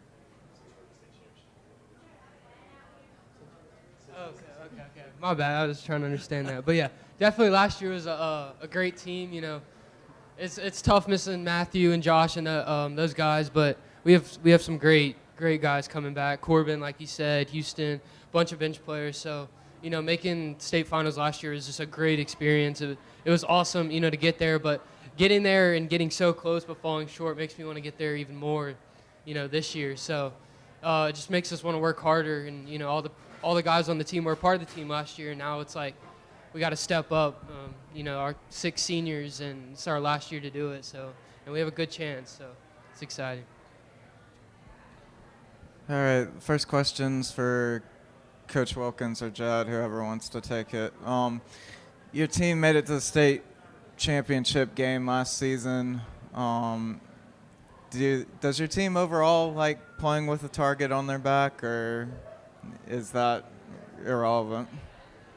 Yeah, definitely making the state finals last year. I feel like every team in the district and even not district are definitely going to have a target on our back, because if I played a team that made it to state last year, we'd put a target on their back because, they just made it to state. So, it's definitely hard because you're going to get everyone's best game. I know that for sure. So you just got to, every practice, every game, you got to be focused because, you're not, they're going to be trying as hard as they can. So you got to give it your all too. It's hard every single game when they're cheering after every bucket and after, they're going on little runs and they're, it's like their championships for some games. And so it's difficult, but just know that if you want to be the best, you got to beat the best. So. Well, and I kind of echo that too. I just go back to this. What's the alternative? We'll take it. It will take being the hunted at times, because I would rather us be in the conversation every year for those long, deep postseason runs. If that puts us a little bit more target on our back, that's okay. I think that we'll continue as long as we continue to get, in that moment and that hopefully in that postseason run, we kind of take the bad part of it, I guess, too. But and one more quick story about that. My first year here, we played a pretty good player named Brandon Miller and Kane Ridge. They were just coming off a runner-up. And we got them we lost by 8, or something like that. And so we remember that game. We talk about that game a lot. And so we know that's coming up, but kind of hope for the same result for all of our opponents. I hope they think they got close, but they didn't quite get there all the way. And then next question is for Savannah. Your team made the region tournament again. What's going to be the key to obviously reach further than the region tournament this season? That's a loaded question. There's so much that goes into it. We've always had a really young team. So now being a junior and starting the people that we started with my freshman year still being here, the chemistry just continues to grow. We work so hard in practice. We've had a really good summer. Everybody's there to play for each other. No one's there to be selfish. No one's there to just be there for themselves. Everybody wants to get better. Everybody wants to make it to the end. And I think we have so much more grit this year, compared to past years, and I think we're going to make a pretty good run this year. For Savannah and Coach, I know on the boys' side a lot we talk about the multi-sport athletes, and wondered if you could comment. I know, Savannah, you're on the flag football portion, and now that's coming into TSSAA approval as a sanctioned sport and everything. But what about your experiences in flag football do you bring to basketball and the other way? And, Coach, what do you think about your multi-sport athletes? I think it's good for everybody to be able to play multi-sport or do multiple sports. It's very difficult in high school to do any kind of doing more than one sport because everybody, again, we're in such a competitive district. If you want to be good at a sport, you have to commit so much time. So having the opportunity to be able to do flag football, that gave me a breather because, I'm pretty much all year all in on basketball. It's my passion. It's what I spend all my time on. So being able to kind of have that reliever and an outlet to do something else, it brings a sense of enjoyment even back to your own sport because you're taking that time off to kind of, I guess, refresh and like get your mind straight, have fun with something else, and then come back to it. So. Yeah, I'd love to have more multi-sport athletes. The unfortunate part of it is it's just challenging to do that with travel sports as it is. In the winter, obviously, volleyball kids are playing, travel volleyball all winter and all summer. Soccer's gotten to be a year-round thing. So, I would love to get to back to when I was in high school when you did something in the fall, did something in the winter, did something in the spring, and then, open gym type stuff in the summer. But unfortunately, travel sports does prohibit a lot of kids, or at least not encourage a lot of kids to be multi-sport athletes. And I do wish that we could somehow come to some kind of a compromise and be able to share more athletes. Coach Wilkins and Jet, you mentioned some of the returning guys that you've got and familiar faces. I know out at the play day last weekend at Ravenwood, it looked like you've got some new guys as well, maybe some, I don't know if they're transfers in or guys that are just coming up from the JV program. But could you talk about them a little bit? And then as well as in the county, in girls soccer, in volleyball, we had teams finish 6th in that district and region to make it to state championship games. I mean, what's the likelihood of that, of seeing something like that in basketball even this year with teams finishing in the middle of the pack maybe and then making a postseason run? No, it's a great point. Well, we go back to, obviously our season was a lot of fun last year, but we also beat Ravenwood by 1 and Nolensville by 1, and so it just shows you how close our league really was. And going back to the Brentwood game was tight as could be in the region quarterfinal, which is an elimination game. So it's just one of those things. We happen to, things go our way. But unfortunately, in basketball, being such a tournament sport, things could go not your way.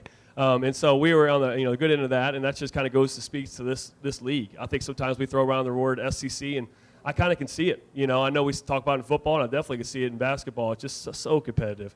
And I know it's fun for reporters. It's terrifying for coaches. But it's a great district to be in. But, back to the players, too, we're just blessed to, some of those names we mentioned, but we have a guy named Bradley Stewart who and he's an all-district player. Man, he is, in the past, he's a great player that's accepted an awesome role in our team we're excited to have. Houston Hicks is going to step up, have a bigger role this year. We mentioned Braden and Corbin and Tylen, but we have other guys, some juniors that have really, are really good players, but they haven't had the opportunity yet because we have pretty good seniors in front of them, too. So, we're just blessed that we have a lot of guys that make our competitive practice for sure. Yeah, what he said. There's a lot of guys that are gonna open some eyes this year that you didn't see last year, like Bradley and Houston, Corbin, Dawson. There's some guys that didn't get that much playing time just because we had so many good players last year that are really gonna fill in some holes that we needed with those missing guys. And then go to the second point, the district is really competitive, so I like it that, you can be the 6th place and still, make it just because, there's just going to be so many close games, 1-point, 2-point games, and even if you lose those, you still, you got a chance in district and regions to, make your way back up. Tom Kruger with the Tennessean. First question for you, Jet. Last few seconds of a quarter, what's your go-to move to score? And the answer isn't just cross the half-court line and let it rip. Don't answer that. Don't answer. We got people watching. Well, no one watches this, I'm telling you. No, but I don't want to be this guy, but it really depends on what the defender does because I don't make a move, think of a move and make it. I got to, whatever the defender, I react off of that. So, his hands down, I might hezzy shoot. If he's standing straight up, go by for down 2, down 3. Mm-hmm. See Buck in the corner, might hit him. I mean, there's just so many options. It kind of depends on, where the game is at and, what the defender's doing. But if you want one move, I guess. You can act to that. Just like a hezzy pull-up, probably. I don't know. Same thing for you, Savannah. I'm with what Jet said. I think it really depends on the defender that you have in front of you. Since I've been in middle school, my bread and butter is get to the rack and either make it or get the M1. You don't really have much else of an option, but it really depends on the defender. Might have a 3, might have a jumper, just depends. Last question for you, Coach Hill. Gotta ask, you're a Hoosier fan. What's your thoughts on what Bobby Knight, what he left on the game of basketball? Well, there's no question. Coach Knight, I grew up 20 miles from campus, and Coach Knight was always, from afar, a big part of my life, and in large part why I'm in coaching. Left such a mark on the world from not only Indiana college basketball. He left a mark on Indiana high school basketball. He left a mark on the Olympics. He won an Olympic gold medal. I believe he might have won the Pan American Games, one year. I don't know if there's ever been anybody in the game of basketball that has impacted the sport any more than Coach Knight did. And my staff didn't tell me that he had passed until after practice that night. And it's probably a good idea that they didn't, because Coach Knight had just been he's been my guy since I don't ever remember a time in my childhood where Coach Knight was not the coach at Indiana. So sorry to lose such a legend. But, wow, what a memory, what the memories he did provide for everybody. Great job. Independence High School, give them a hand. Thank you.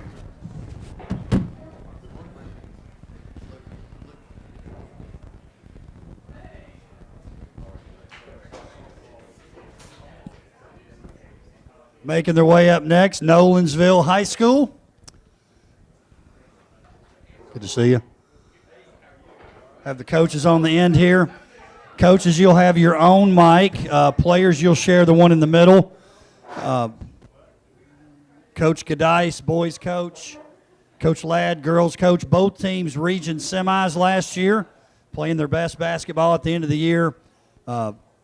Girls end up 21-8, losing to Hillsborough in the semis. Nolensville boys with a big win in the first round of the region. Jeremy Moore didn't like us reminding him of that. It was a big win over Centennial. Certainly will mean a lot to his team this year. Lost to eventual state runner-up Independence. So, coaches, if you would, introduce who you have with you. Give us sort of an outlook, preview for the year, and then we'll take questions from the media. Nolensville High School. Thank you, guys. I'm Chris Ladd. Is that working? Yeah, Chris Ladd, girls coach at Nolensville. I've got Leilani Washington with me. Junior, 3-year starter. Our outlook this year is just to be as competitive as we can be. We've had a couple girls move away from us from last year's team, so we look a little bit different than we did last year.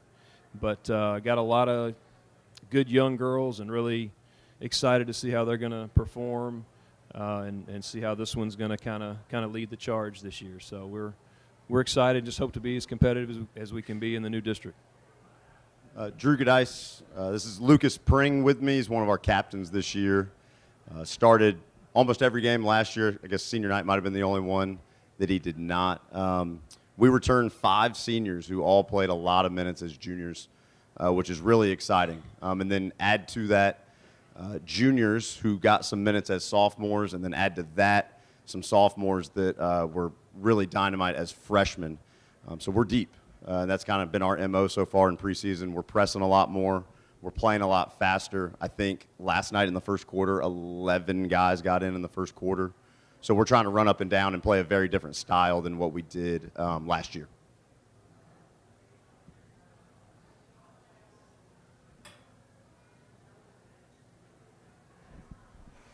Hey guys, starting with Coach Ladd here. Obviously, with the different makeup of everything here, tell us a little bit about what we're hearing about. A maybe faster pace setup here, depth on the other side. What are we expecting from the girls' side here? Yeah, we hope to develop some of that depth. We're just, we've got 7 freshmen. They make up almost half our team, and they're good, but a lot to learn as freshmen. So we only have 1 senior.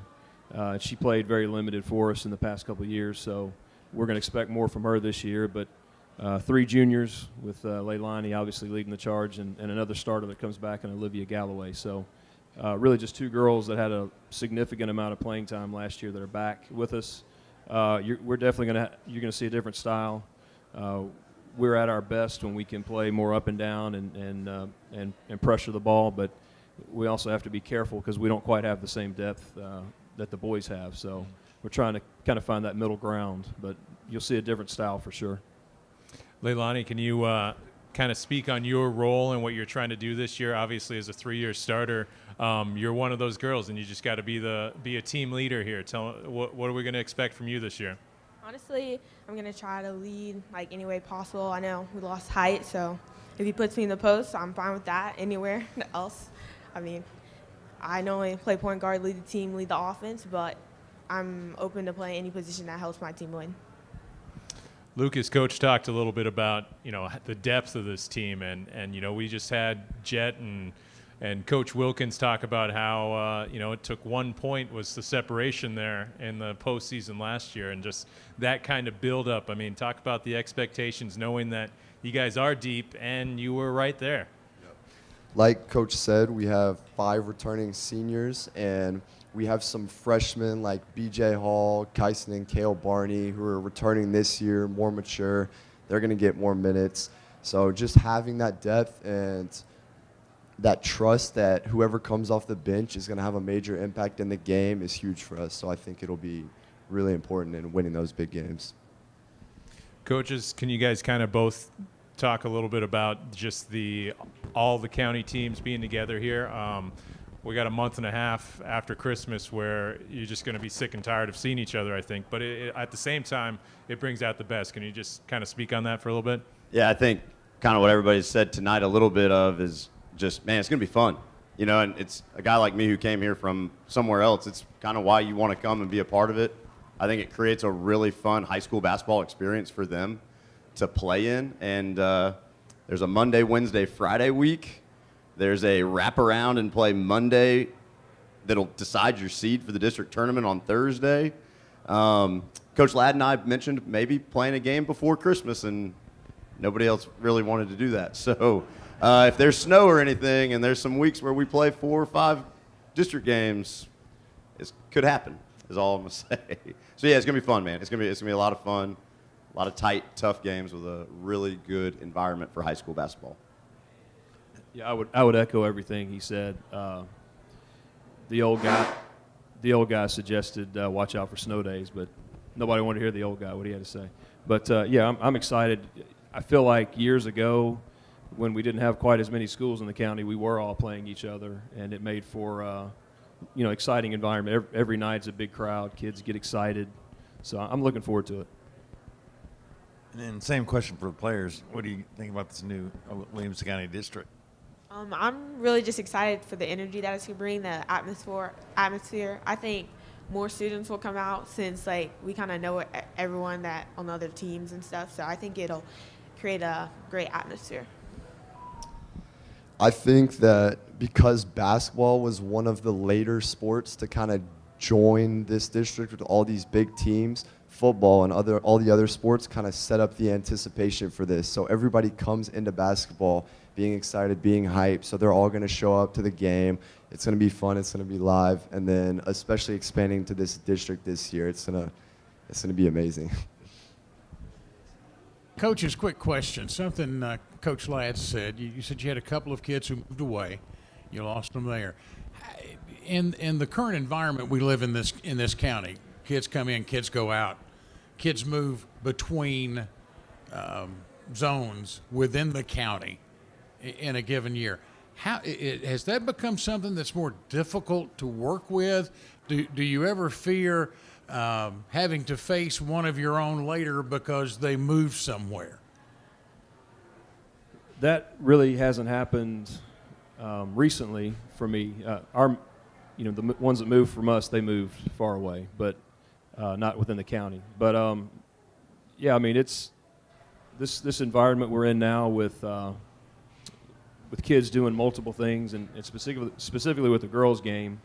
We lose a lot of girls to volleyball as they come up through the middle school, just because they do so much volleyball. It takes them away from us. They play both in middle school. It's hard to do in high school. So that's more what we deal with, is getting girls to do multiple things and play multiple sports. And so when you start out right now, you're really not hitting on all cylinders, and it takes a little time to kind of find your groove and get your chemistry, but not so much for the move outs. That was just sort of a random thing that happened to us this past year. My answer would just be trying to control what we can control and create a environment and a program that they would want to be a part of. And I think we've done a pretty good job of that in a short amount of time. We've had guys who are zoned for us, whether it's Mill Creek or Sunset, that say, I want to go there. I want to play for them. I want to be a part of what they're doing. And those have been some really important additions to us last year and then this year as well. So I think just focus on controlling what we can and create a program that guys want to be a part of and have a good experience playing in. Coach Ladd and Leilani back here. Looking at losing Emily and Addie and JR there, I guess adding it up, close to 18 feet of height gone perhaps there amongst that trio. What was the psychological impact, though, Leilani, last year to have those players where you could play high-low and there's just an intimidating presence when they walk on the floor, and now you have no one close to 6 foot on the roster, and how much is that going to change what we see on the floor this year? Well, obviously they're a big help to open things up, but I also think where we lost in height, we can gain in other ways. Obviously, we're really quick, and we're going to make an impact that way. You heard her say she'll play the post. So she actually, even last year, had the best post moves on the team, to be honest with you. So we're exploring all options. What she was kind of alluding to is we've gotten a lot quicker. When you have the size, sometimes they don't always have the speed. So literally when those girls were out of the game, sometimes we had to play a different style. Now we don't have to worry about that. So that's the silver lining, I guess. Obviously, we would love to have them with us, but we're adjusting. And coaches, with this schedule packed after Christmas with all these teams, how does that affect what you're able to do with film and preparation and scouting other teams? Even you're talking about 3 games in a week. It's one thing if you're at the college level, something else at high school. How does that impact how you focus and spend your time? I really enjoy coaching our guys because I think they're smart and you can give them some broad bullet points to kind of go with. We do a lot of film in our locker room, and they might get tired of it, but I think it's a great way for them to learn. So, yeah, we spend time, quick scouting reports and film, and that's plenty for them to have some bullet points of you better chase jet around that screen or it's going up. You know, so they know the scouting reports. I think it shows we're really well prepared for each team.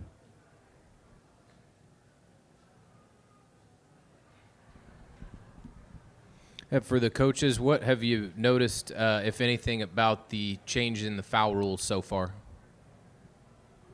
So my last 2 years in Georgia, they piloted it down there, and I loved it. I was a big fan of it. I sent out a big email last year about this time. Was anybody interested? And I was really glad to see it go through. It eliminates that second quarter and fourth quarter free throw shooting contest that nobody's there to watch. And you're there to watch them play basketball, and it creates a much better flow, and you actually get to play so many more possessions of basketball. I think last night we shot 7 or 8 free throws in the whole game. Last year in that same game, we shot 40. So it lets them play more basketball, which is what they're there for, and it's what we're all there for. What was the email you sent out that you said? I sent it to as many coaches as I could in the state and asked if anybody had talked about it, if it was anywhere on the docket to change it to the bonus by quarter rule. Because we had piloted it in Georgia. They were testing it out there, and nobody had expressed any interest in it. And then 7 months later, NFHS said it was a national rule. Yeah. Yeah, so right. I was glad it worked out. Yeah. Yeah, I love it.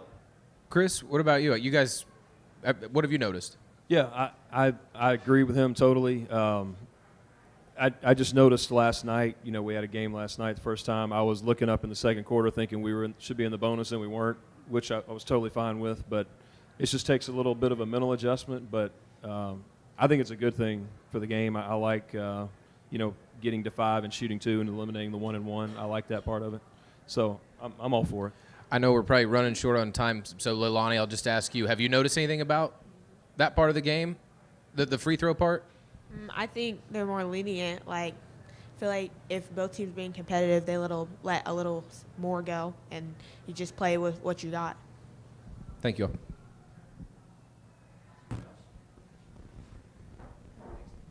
Thank you. Good job, Nolensville High School. Give them a hand, please. Next up, we'll have Summit High School, if you guys can make your way up.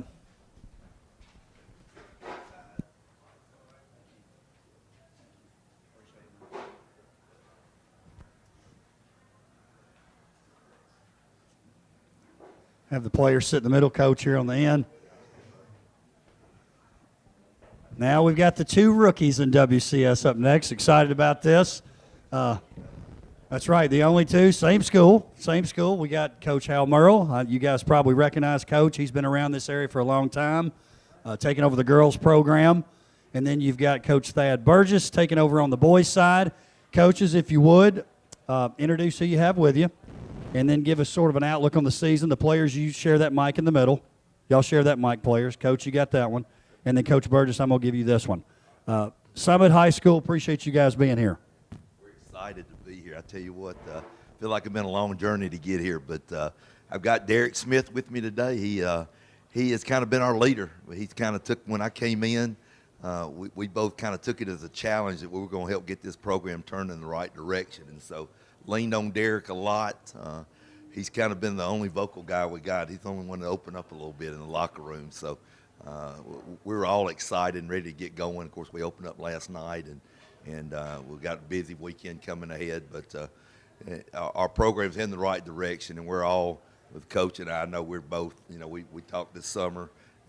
It's just going to be a good time, and I can't wait to get out there and meet everybody and see all the different gyms and be in the environment, the atmosphere that's going to be going on. I know Derek's excited about that too. And I'll pick up where Coach dropped off there. Quinn Johnston's with me, one of two seniors that we have coming back from last year's team. And kind of as Coach Burgess said, really leaning on her heavily along with Jaden to kind of be the vocal leaders in the locker room. She knows the district really well. She knows what's expected of her. We sat down and have player coaches meetings quite a bit and kind of let her know that, hey, I need you to be a vocal person. I need you to take charge of the locker room. I need you to reiterate what we're saying, make sure the freshmen understand what drill we're doing. There's standards that have to be set in place. And, if they only hear me talking, that's not going to help us out. But, looking forward to a great year. Also, we opened up last night. We're fortunate to come out of there with a win. Got a Harpeth Hall coming in Thursday. I know the district's going to be up for grabs. Some really good teams out there. I'll be extremely disappointed if we aren't in the hunt, for one of those top 4 spots at the end.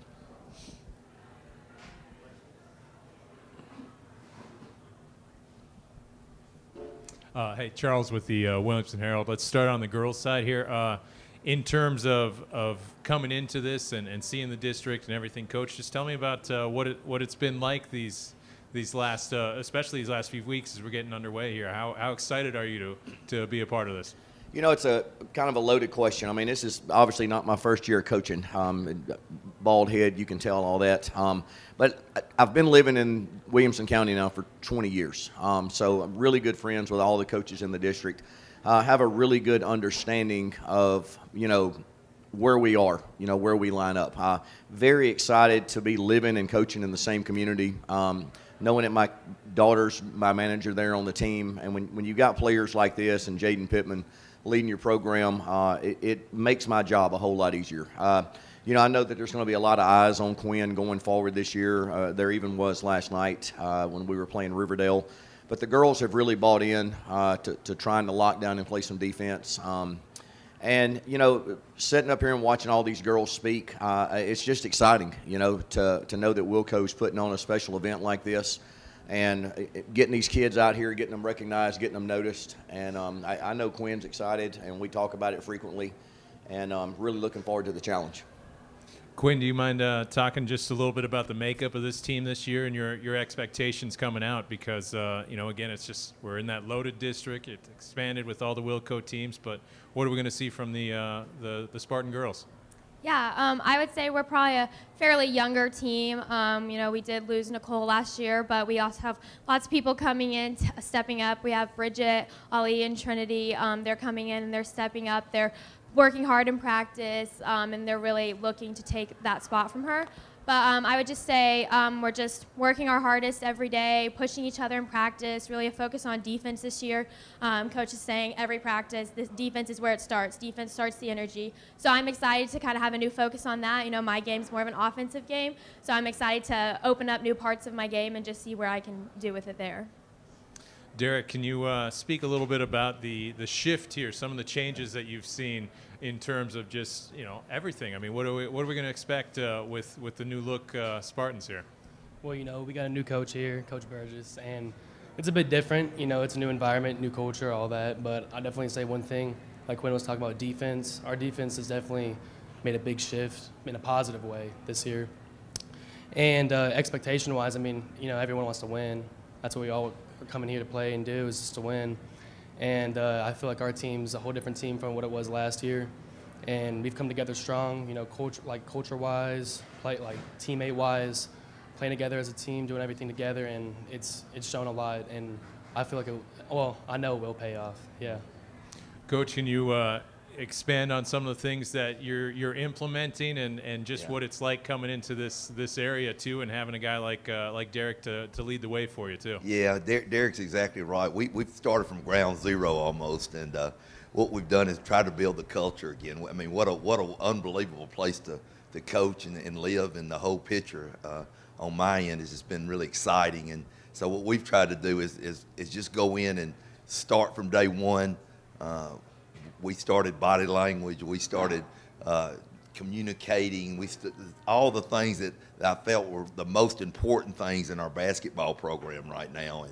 And it's just a different feel. I think Derek would agree with this. In our locker room and at practice around school, we just like each other. It's a whole different feel, and it's getting more and more as we go. Of course, we've got a couple football guys just joined us on Monday, so then you feel like you almost start over again as far as building that culture back. But everything's been positive. Our school, our kids are walking the halls. There's this excitement in the halls, and you know, they're talking basketball. They want it to start, and they want to be a part of it. So we're all ready to go, and I know Derek and our guys are excited about getting it going again. Man, for both players, what is it like to not only have a new coach, but new district with all these Williamson County teams?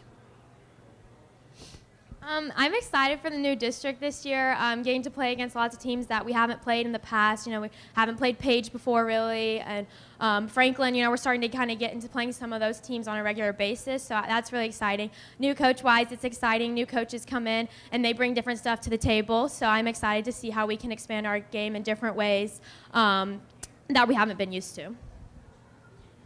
Yeah, it'll definitely be, you know, a big change and stuff. I mean, we haven't played Page in a couple years, and it'll definitely be a different environment playing those teams we haven't played in a while, and that are now in our district and stuff. And so, I mean, pretty much what Quinn said. You know, it'll be a change, but I definitely think we can, you know, work towards it and do well.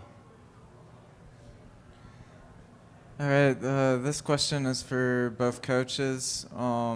This is both of you's first season. What led you to want to coach in Williamson County? Want me to go first? Coach Joins, I see in the back of the room back there. This has been a spot for about the last 4 years. I'd kind of kept my eyes over in Georgia. I'd visited. I'd been to some coaches' clinics over this way, been to the SEC tournament. And every time I'd go back home, I'd tell my wife, man, there's a place called Franklin, Tennessee. It would be a neat place to end up one day. And so over the last couple of years, you know, the opportunities has kind of been out there a little bit. And then Summit offered an opportunity for myself and my family, my wife and I, to come in a situation and really kind of see if we can get this thing going. And it's really exciting. I mean, I've been in it a while, as you can tell, but the excitement is just like it was day one when I started way back. It's the same feel, knowing that everything we do is going to need to be done a certain way, and you got to bring the energy. You got to bring it every day. I mean, not just with basketball. I mean, when we walk the halls at school, when we go to a football game on Friday nights, whatever it is, walking, going out to eat, we're promoting the basketball program because we've got a great situation, unbelievable school, great school system. Everything's in place. We just got to do as coaches, get these kids going in the right direction. That's what I'm trying to do on our boys' side, Coach. My situation obviously is going to be a little bit different than Coach Burgess. With me living here for the past 20 years, I have coached in Marshall County, Murray County, Dixon County, and then kind of came back full circle back to Marshall. So I've kind of bordered the county, my entire coaching career. I have interviewed a couple of times at different schools inside Williamson County, and it never worked out. And, my wife and I talk about everything happens for a reason. God has some type of a plan for us. And for whatever reason it was, Sarah reached out to me, Sarah Lamb, our principal, and asked me would I be interested in this position. And I absolutely just, leapt at the opportunity to come to Summit. I'm reminded, as I've been here for 20 years, when I first got here, it was basically just Franklin and Brentwood were basically the two high schools, and everything since then has really blown. And I've seen the growth and the maturity and just these events that are available for us as coaches and student athletes that other counties don't have, and it's something I've always wanted to be a part of. And, it's just a great thing to see that, to coach in that system. And Quinn and I talk about it quite a bit. The bad thing about coaching at Summit, though, is when we walk in our gym, there's banners hanging all the way around the gym, but there's not one banner for basketball, not one. And that's something that we talk about daily that's got to change. So that's our goal. And then next question is for Derek. One of your big rivals is Independence, who, as you know, made the state championship last year. How much more juice is that going to add to the rivalry? I mean, it's always been a rivalry. It's always been, packed when we play. Thousands of people come. It's always deep and it's competitive. I mean, that's what it is in Williamson County. It's always competitive. And, it's Independence, on the basketball court. We get competitive, go at it with each other. Off the court, we're all cool with each other. But at the end of the day, it's basketball. So, it would definitely add some more with their season last year. But I feel like we're a whole different team, and we're going to have a good outcome. And then last questions for Quinn. Your team has a lot of youth, but what is the advantage of having such a youthful team, or a disadvantage?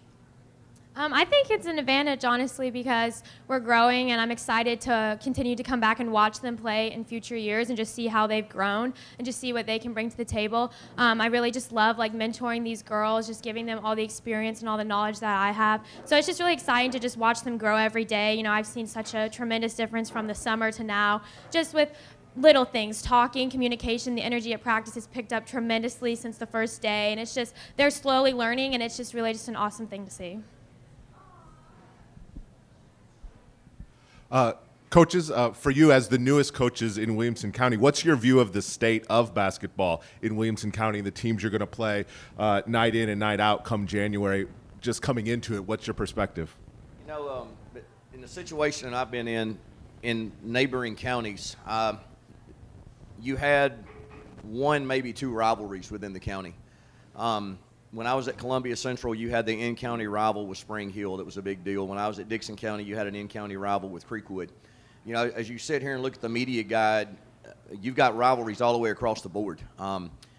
So it wasn't just one of those speeches where when we were playing Spring Hill at Columbia, you're going to see these people the rest of your lives. You're going to raise kids together, and your parents and their parents probably played basketball. I mean, it's that way every night you walk on the floor here. It's an exciting experience. It's almost like a college SEC conference in that every time you walk out there, there's some type of a similarity or there's a connection somehow to somebody that you're playing. You're not going to be able to walk anywhere around this county or drive anywhere around this county and not run into somebody that you've competed with either that year or the year before. So it's very exciting. Yeah, it's a rare situation. I mean, I guess that was one of the big drawing points when I was looking and trying to make some decisions on things. I mean, it could not be a better situation than what Williamson County, 8 unbelievable high schools, a system that supports them all, kids that know each other. We're close enough to be able to go, like tomorrow night, I'll go watch a game after our girls are playing Friday night. You can do something every night, and every time you go out to eat somewhere, I'm seeing different schools from everywhere else, and you're getting to know each other. And just the environment, the coaches, the gyms, the kids, I promise you, it's not like that everywhere. And it's a very special, unique situation to be a coach in. And I can hardly wait I know we're going to have some struggles. We're going to have some struggles through the year. But it's just one of those things. I know, Coach, you don't get to experience that everywhere. And very, very unique. And I just cannot describe how we all need to be proud of what we got here. And I can't wait to be a part of it. And for Quinn and Derek, having been with the coaches now for a little while, summer league play, some play days, and getting the season underway, give us a little glimpse into what their demeanor is like on the sidelines for those of us who haven't seen it yet. Are they walking up and down the sidelines quick? Coaches will let you get away with it here. It's media day. You have to answer. Don't you grab it. I will say you like to pace a lot. I've noticed him. I see him in the corner of my eye walking up and down the bench a lot, and that is different. You know, we're used to Coach Wild, who's just like lots of yelling, very passionate. So that they are the same in that manner, but he's a lot more active. So I just think it's definitely entertaining to watch. Yeah, no, the coaches, you know, they all get into it. I mean, they have their reactions here and there. You know, if there's a bad call or something like that, their players, coaches have their reaction. I mean, Coach Burgess, I don't really pay attention, but when I go back and watch the film, he definitely has his little hand throws and stuff like that. But it's nothing crazy or anything like that. But I never really thought about it until you pointed it out, and you know, it's something that you can definitely look back and laugh at for sure.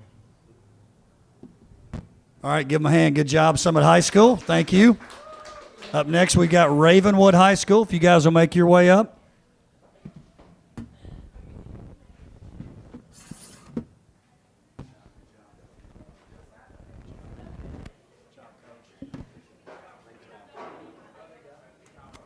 All right, we got Ravenwood up next. From new coaches to the league, we have the dean of high school basketball coaches in WCS, Coach Whitlock, been here the longest. Coach James also back for Ravenwood High School. Girls team at Ravenwood last year had a big win to start the district tournament, made it to the regional tournament. It was really great for their team, playing their best basketball, certainly at the end of the year.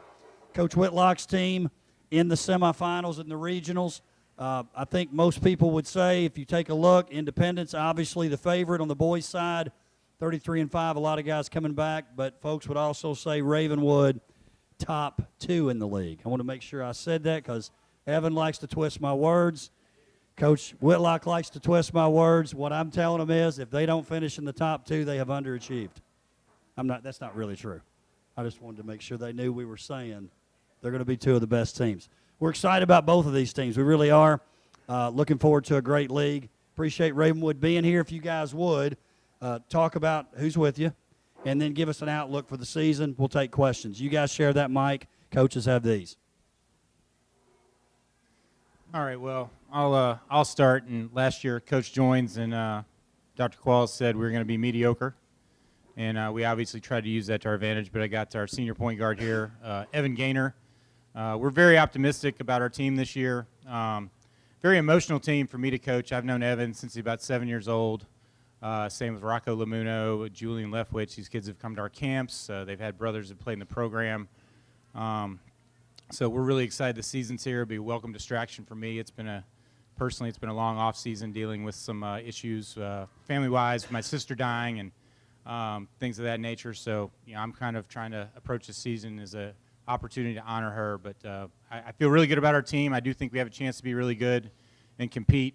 We picked a bad year to be good, though, because I think everybody in our district has got a tremendous amount of talent, and it's going to be a battle every night starting in January. I've got senior Emma Rail with us right here. It's a good night to have her, too. She had 23 points last night in our win against Mount Juliet. And we've got 5 great seniors. We've got Natalie Prestegard, Grace Potter, Maddie Joyce, and Haley Hancock. Really like this group. This is a fun group to coach. They hear me say it a lot. Just a good group of kids. They're very coachable. We have a lot of fun, and I think I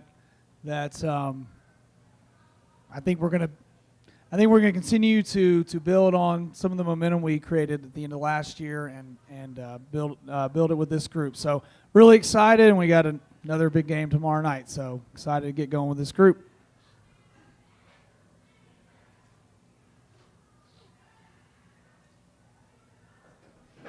Hey guys, Charles with the Williamson Herald. First off, before we been asking everybody about what they think of the district layout and things like that, but in January, for example, we have that Monday, Wednesday, Friday where you're going to be playing in-county district games, and it's just, it's a little different because we're cramming so much in there. Can you guys, just coaches especially, kind of speak on that challenge? You guys already mentioned it about how tough the district is, obviously, but to do 3 games in a week, for example, that's a loaded schedule.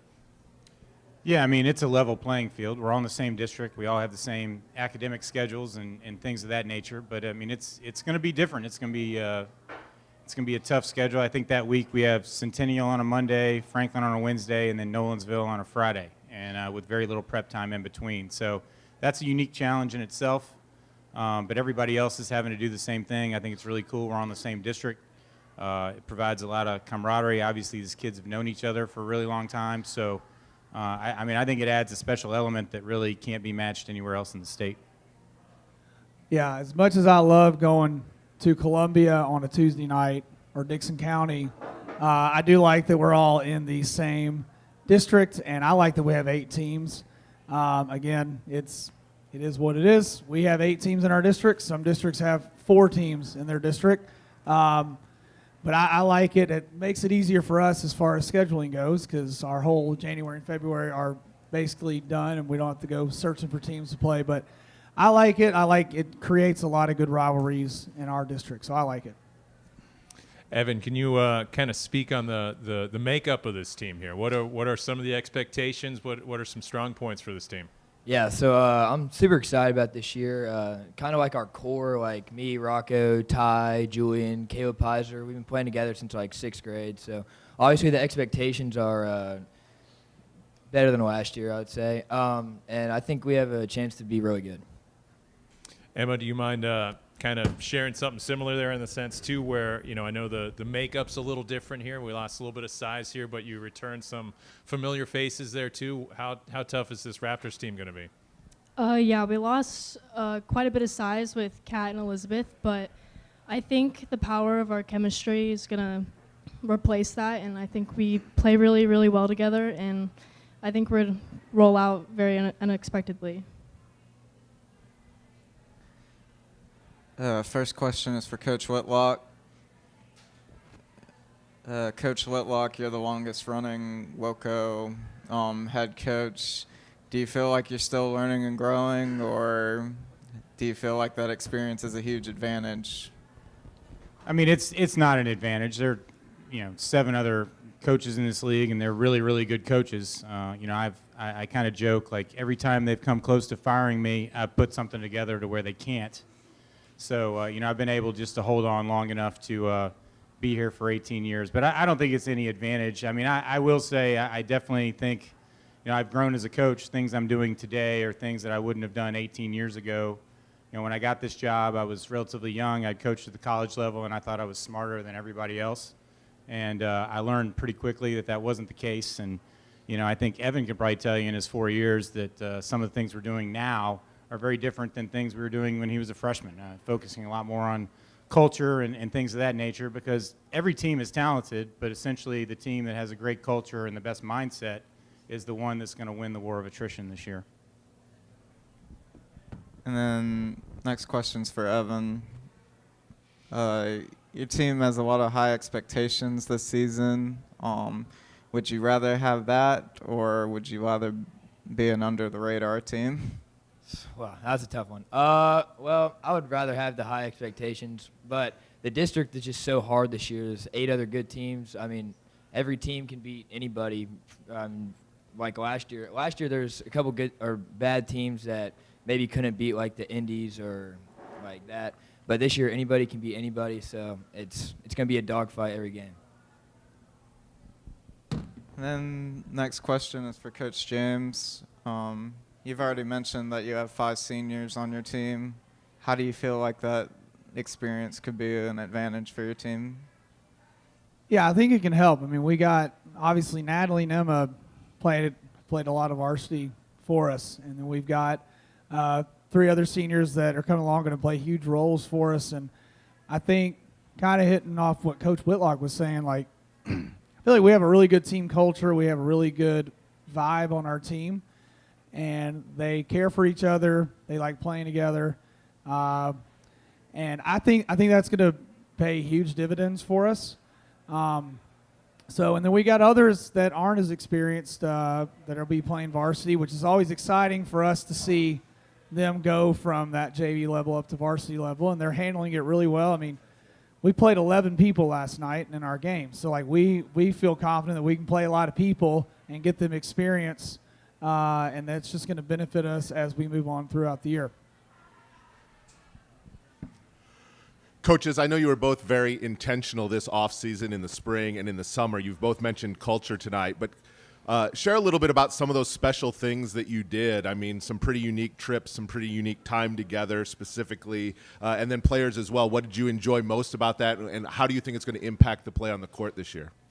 I mean, I think probably one of my most fun trips I've ever been on, we took the team up to Cincinnati this summer. We rented a house, and we drove over to Knightstown, Indiana, and practiced where they had filmed Hoosiers.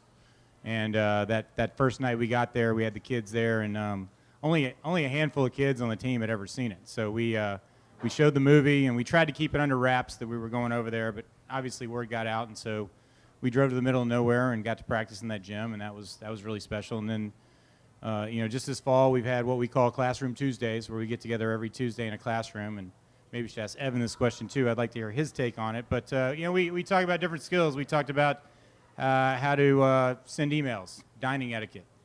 We're going to have one here soon on how to treat women, because maybe some of them need that, and I mean that in all seriousness. And then we throw in some other things. I'm really big Tim Corbin guy at Vanderbilt, and Buzz Williams, and he loves Buzz Williams. Buzz Williams. Yeah, love Buzz Williams. So we show clips about things that they do with their teams, and quite honestly, in the preseason, we were together 4 days a week, but Tuesdays by far were the best day, just being a teacher and getting that time, and hopefully allowing the kids to grow in something other than basketball.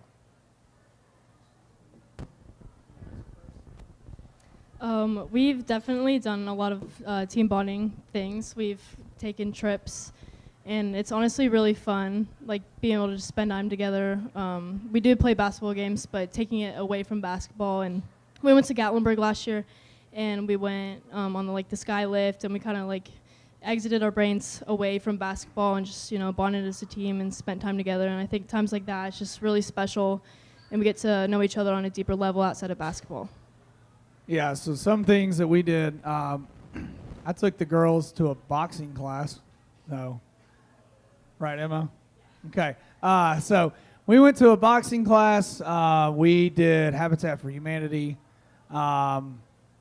Actually, probably one of the coolest things we did, I thought it was that we had a parents' practice where we brought the parents in for we kind of put them through a makeshift practice and all that sort of stuff, and then fed them. And I want to say, too, we have a really great group of parents that are very supportive of us, and we really appreciate that. We're going to Florida in December for a trip, which will probably be madness. But anyway, yeah, but anyway, my thing as a coach that I really like the most, I mean, I love the coaching and competing part of it, but just getting here tonight and eating with Emma and Emmeline and Grace and just hanging out with them as people, and not really, we talked a little basketball, we talked about other things that, that I find that's the joy I get from being a coach and a teacher. So I really enjoy that, and we know as coaches how important it is to make the girls or make the players, we see them as people and not just players that help us win games.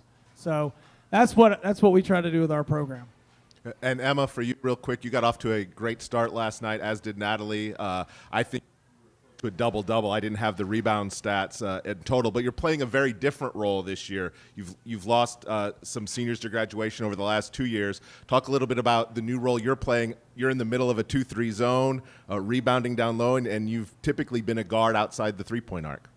It's definitely a completely different position. My sophomore and junior year, I was kind of used to just shooting outside and being that outside person. But this year, I'm now learning how to drive and use those kind of skills. It's definitely really cool to see the game of basketball in a different type of way, and I'm really excited to just play that way.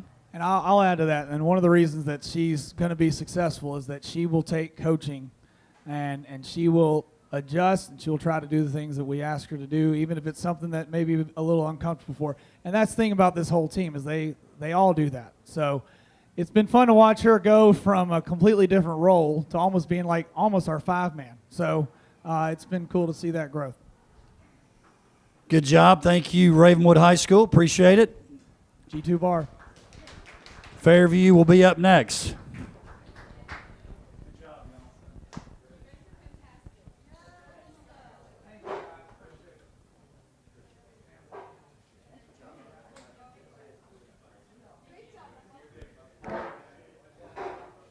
Last but certainly not least, we have Fairview. They requested the late time. They had a little bit more of a drive. Got Coach Wayne McGowan, girls coach at Fairview.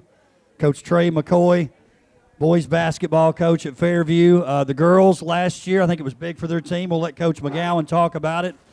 Qualified for the region tournament. That was very important for his young team last year, using that experience going into this year. And then on the boys' side, making the state tournament. Very memorable game. I know we've got a young man here who really turned some heads in that particular state tournament. They were a few people down at that state tournament. It didn't seem to matter. You know, we talked about this before you guys came in because y'all were probably still practicing. Fairview, a team that's in 3A, the rest of the county's 4A. But if you take a look at their schedule, they're not afraid to play the 4A teams, and I think it's really been something that's helped their teams throughout the years. So, coaches, if you would, introduce who you have with you, give sort of an outlook for the season, and then we'll take questions from the media. Thank you guys for being here.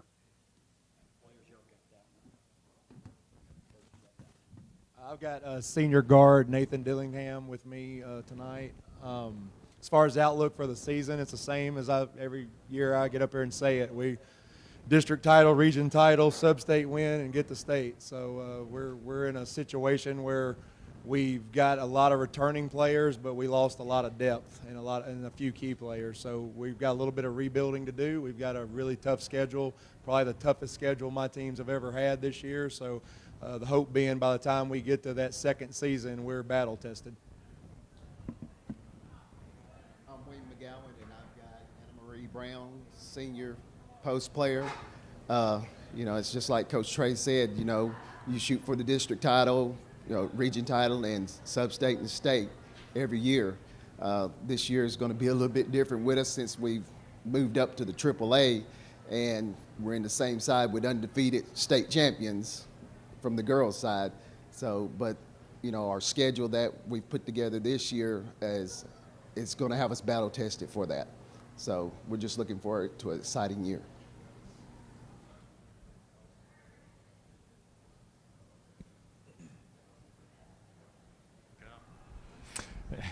Hey guys, Charles with the Williamson Herald.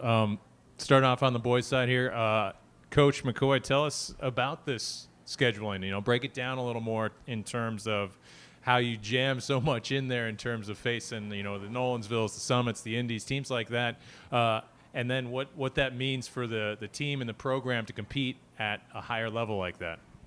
Yeah, absolutely. I mean, we found out last night that Aiden Slaughter is one of the best players in the state. I mean, he's unreal. So that was a rude awakening and probably something we needed. But we're playing a lot of Williamson County schools. You know, I've said that before that we want to do that, especially moving up in 3A. I think it's important because if you know we get to where we want to, we're going to be going out west and playing some teams that are often at Murfreesboro. So playing Williamson County schools is good for us. That class of 2024 is loaded. There's so many kids in the county on the boys' side from 2024. So this guy and Mays, my son, they've played with them. So that was kind of part of it too. I think it's cool for them to get to play together. They played AAU and whatnot. But so much talent in Williamson County, it just makes sense for us to go through that. You know, we're going to play Indy again, and Indy's going to be as good, if not better, than last year. Nolensville, second year, they're going to be good. So we've got Summit and Ravenwood, which is two teams I don't think we've ever played Ravenwood, or not since I've been there. So all good stuff. We got Columbia Academy. They lost no one. They were there last year. Got a good coach that I know real well. So he's my protege. So anyway, we are definitely, if we're not battle tested by the end of the season, something's wrong. Nathan, can you speak on the team outlook here a little bit in terms of, you know, you look at last year with John and Jacob. I mean, those are some big bodies you're losing here. What's this team going to look like, I guess? I mean, losing John and Jacob and Jack, it really hurts, especially John. You know, he was like kind of like my duo, especially when Mays went out. But I think, you know, getting once Britt gets like minutes and stuff, once he gets comfortable, he'll be really, really good. And you know, we still got Bryce this year. We'll be just fine as soon as we settle in and, you know, lock in. Coach McGowan, can you kind of introduce us to maybe some of the new faces we're going to be seeing here, names that we're going to get used to, and you know, who are going to be the leaders here? Well, the one sitting right next to me is the leader. But new faces that you're going to see is Ava Floyd, freshman. She'll be our point guard. We've got a junior that came back this year that's homeschooled, Kaylee Mangrum. She'll be a face that you see.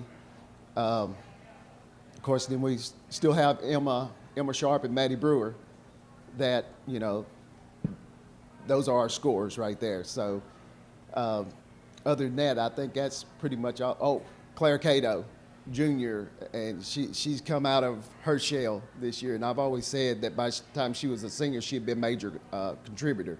But she's already started last night. Anna, right? Yes. Do you mind kind of describing this team's makeup a little bit here, and, you know, strong points, things like that? What is this Fairview team going to be known for, I guess?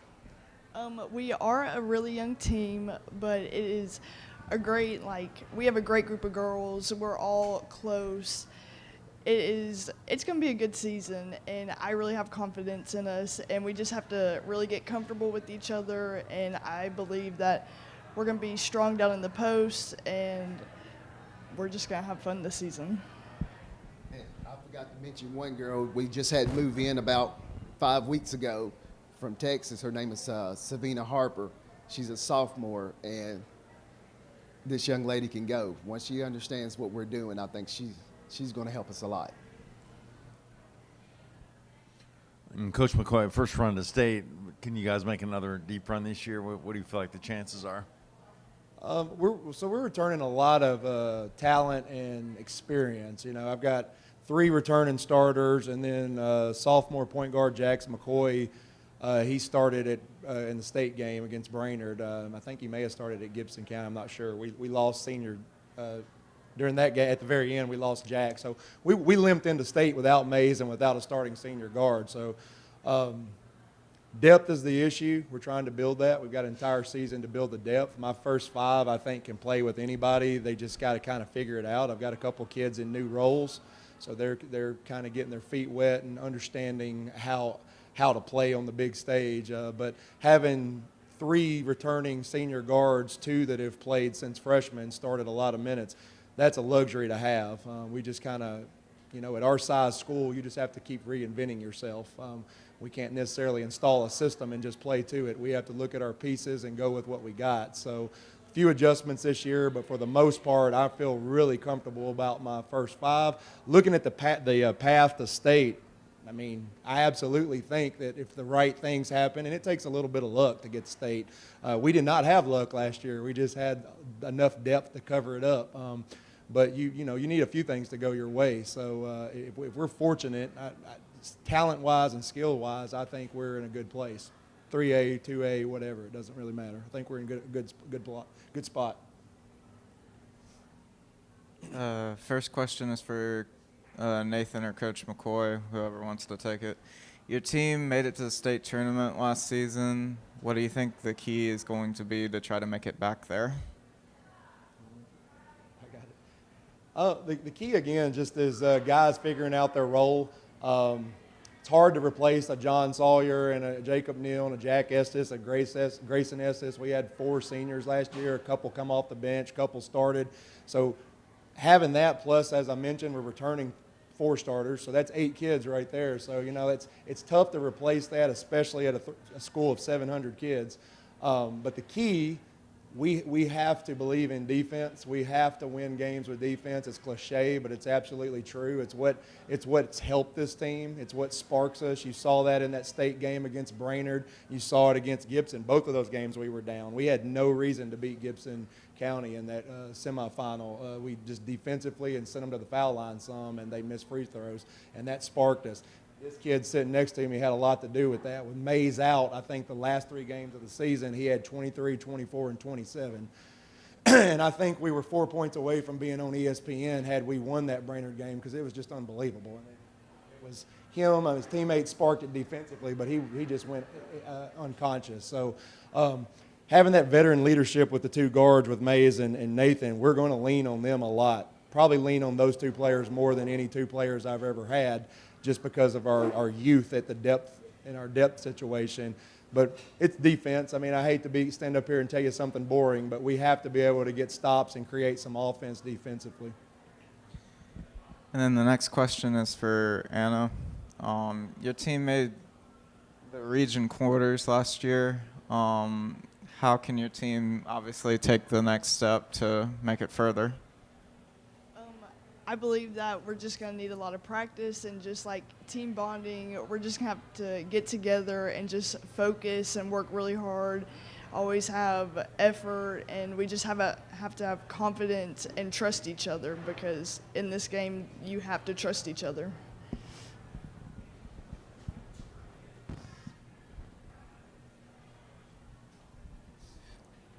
Hey, y'all. Tyler Paulman's here with the Tennessean. For the coaches, what have been your first impressions of the changes to the foul rule so far? You know, a lot of people have asked about that. I don't think it changes the game that much. The only thing is you're always going to shoot 2 free throws. So, you know, I'm okay with it. It didn't help us last night. We were 17 or 30 from the line, so you know you're going to shoot more free throws, but you got to make more free throws too, or you got to keep other people off the line. I'm going to sound a little bitter because we only shot 5 free throws last night. So, I mean, but that's how it goes. So it was strange to me throughout all the summer, every camp we went to, which we went to some big camps, and even the play dates, none of them played by the rules. So it was like last night was maybe Ravenwood. I think this last play date Saturday, we finally started doing the new rules. But for the most part, I wish they would just leave the game alone. Honestly, I don't think the game is broken, but it wasn't a huge deal in our one game so far. You know, it may be. I know at the beginning of the season, it seems like refs kind of try to set the tone of how the season's going to be, and there's a lot more fouls called and whatnot typically. So it may slow it down. I don't know. Like I said, I didn't think the game was broken. So. What about the players? Is that something that you picked up on? I know it's so early and some of the games have been in the preseason, but what have you noticed about the foul rule change? We did shoot a lot more free throws last night. We were fouling a lot, and there was just fouls all over the game. But we mainly just need to make our free throws, because if we made our free throws, we would have had a really good chance in that game. But we just have to focus and just kind of work through it. To be honest, like, I don't really care. We shot 5 free throws. It's like a little rule change that doesn't really affect the game that much. So it's not like, I feel like it's not that big of a deal, honestly. I will add to that if, the last 2 years, the association has said that hand checking is going to be a big emphasis, and it hasn't been. So if hand checking is a big emphasis, I think it can, because as a coach, you're going to spread the floor and put more pressure on the defense to guard you in space. So if they're calling the hand check, obviously that can turn to points quicker. But the fact that it resets every quarter, I think, kind of balances that out. That's why I really don't see much of a difference in it. Thank you.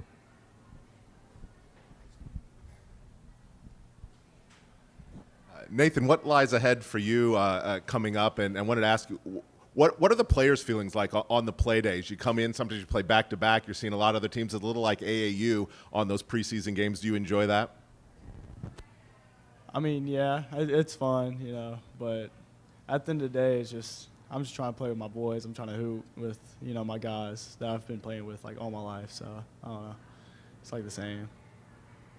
And Coach McCoy, I know that coaches always say all the players are like their kids, but as a dad myself with a senior this year, what's that like for you with a son going through it? Are you able ever to step off of coaching and enjoy his senior season as a dad at all?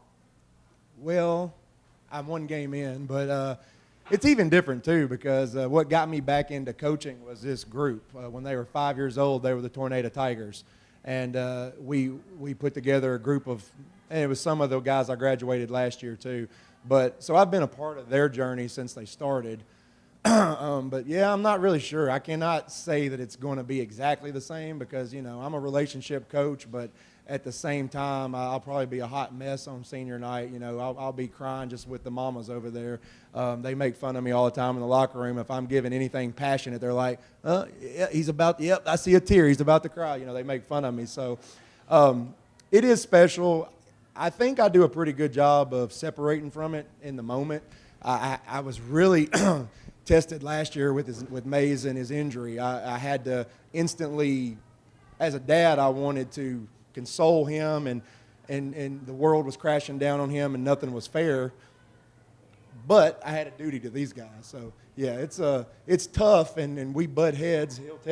Nathan will tell you, Mays and I butt heads. But at the end of the day, it's made our relationship a lot stronger, and it's pretty cool to watch him and these other guys that I've been coaching since they were 5 just grow up into fine young men. I think that's why we coach. That's what we do. Thank you. Good job. Appreciate it. Fairview High School, give them a hand. Good job.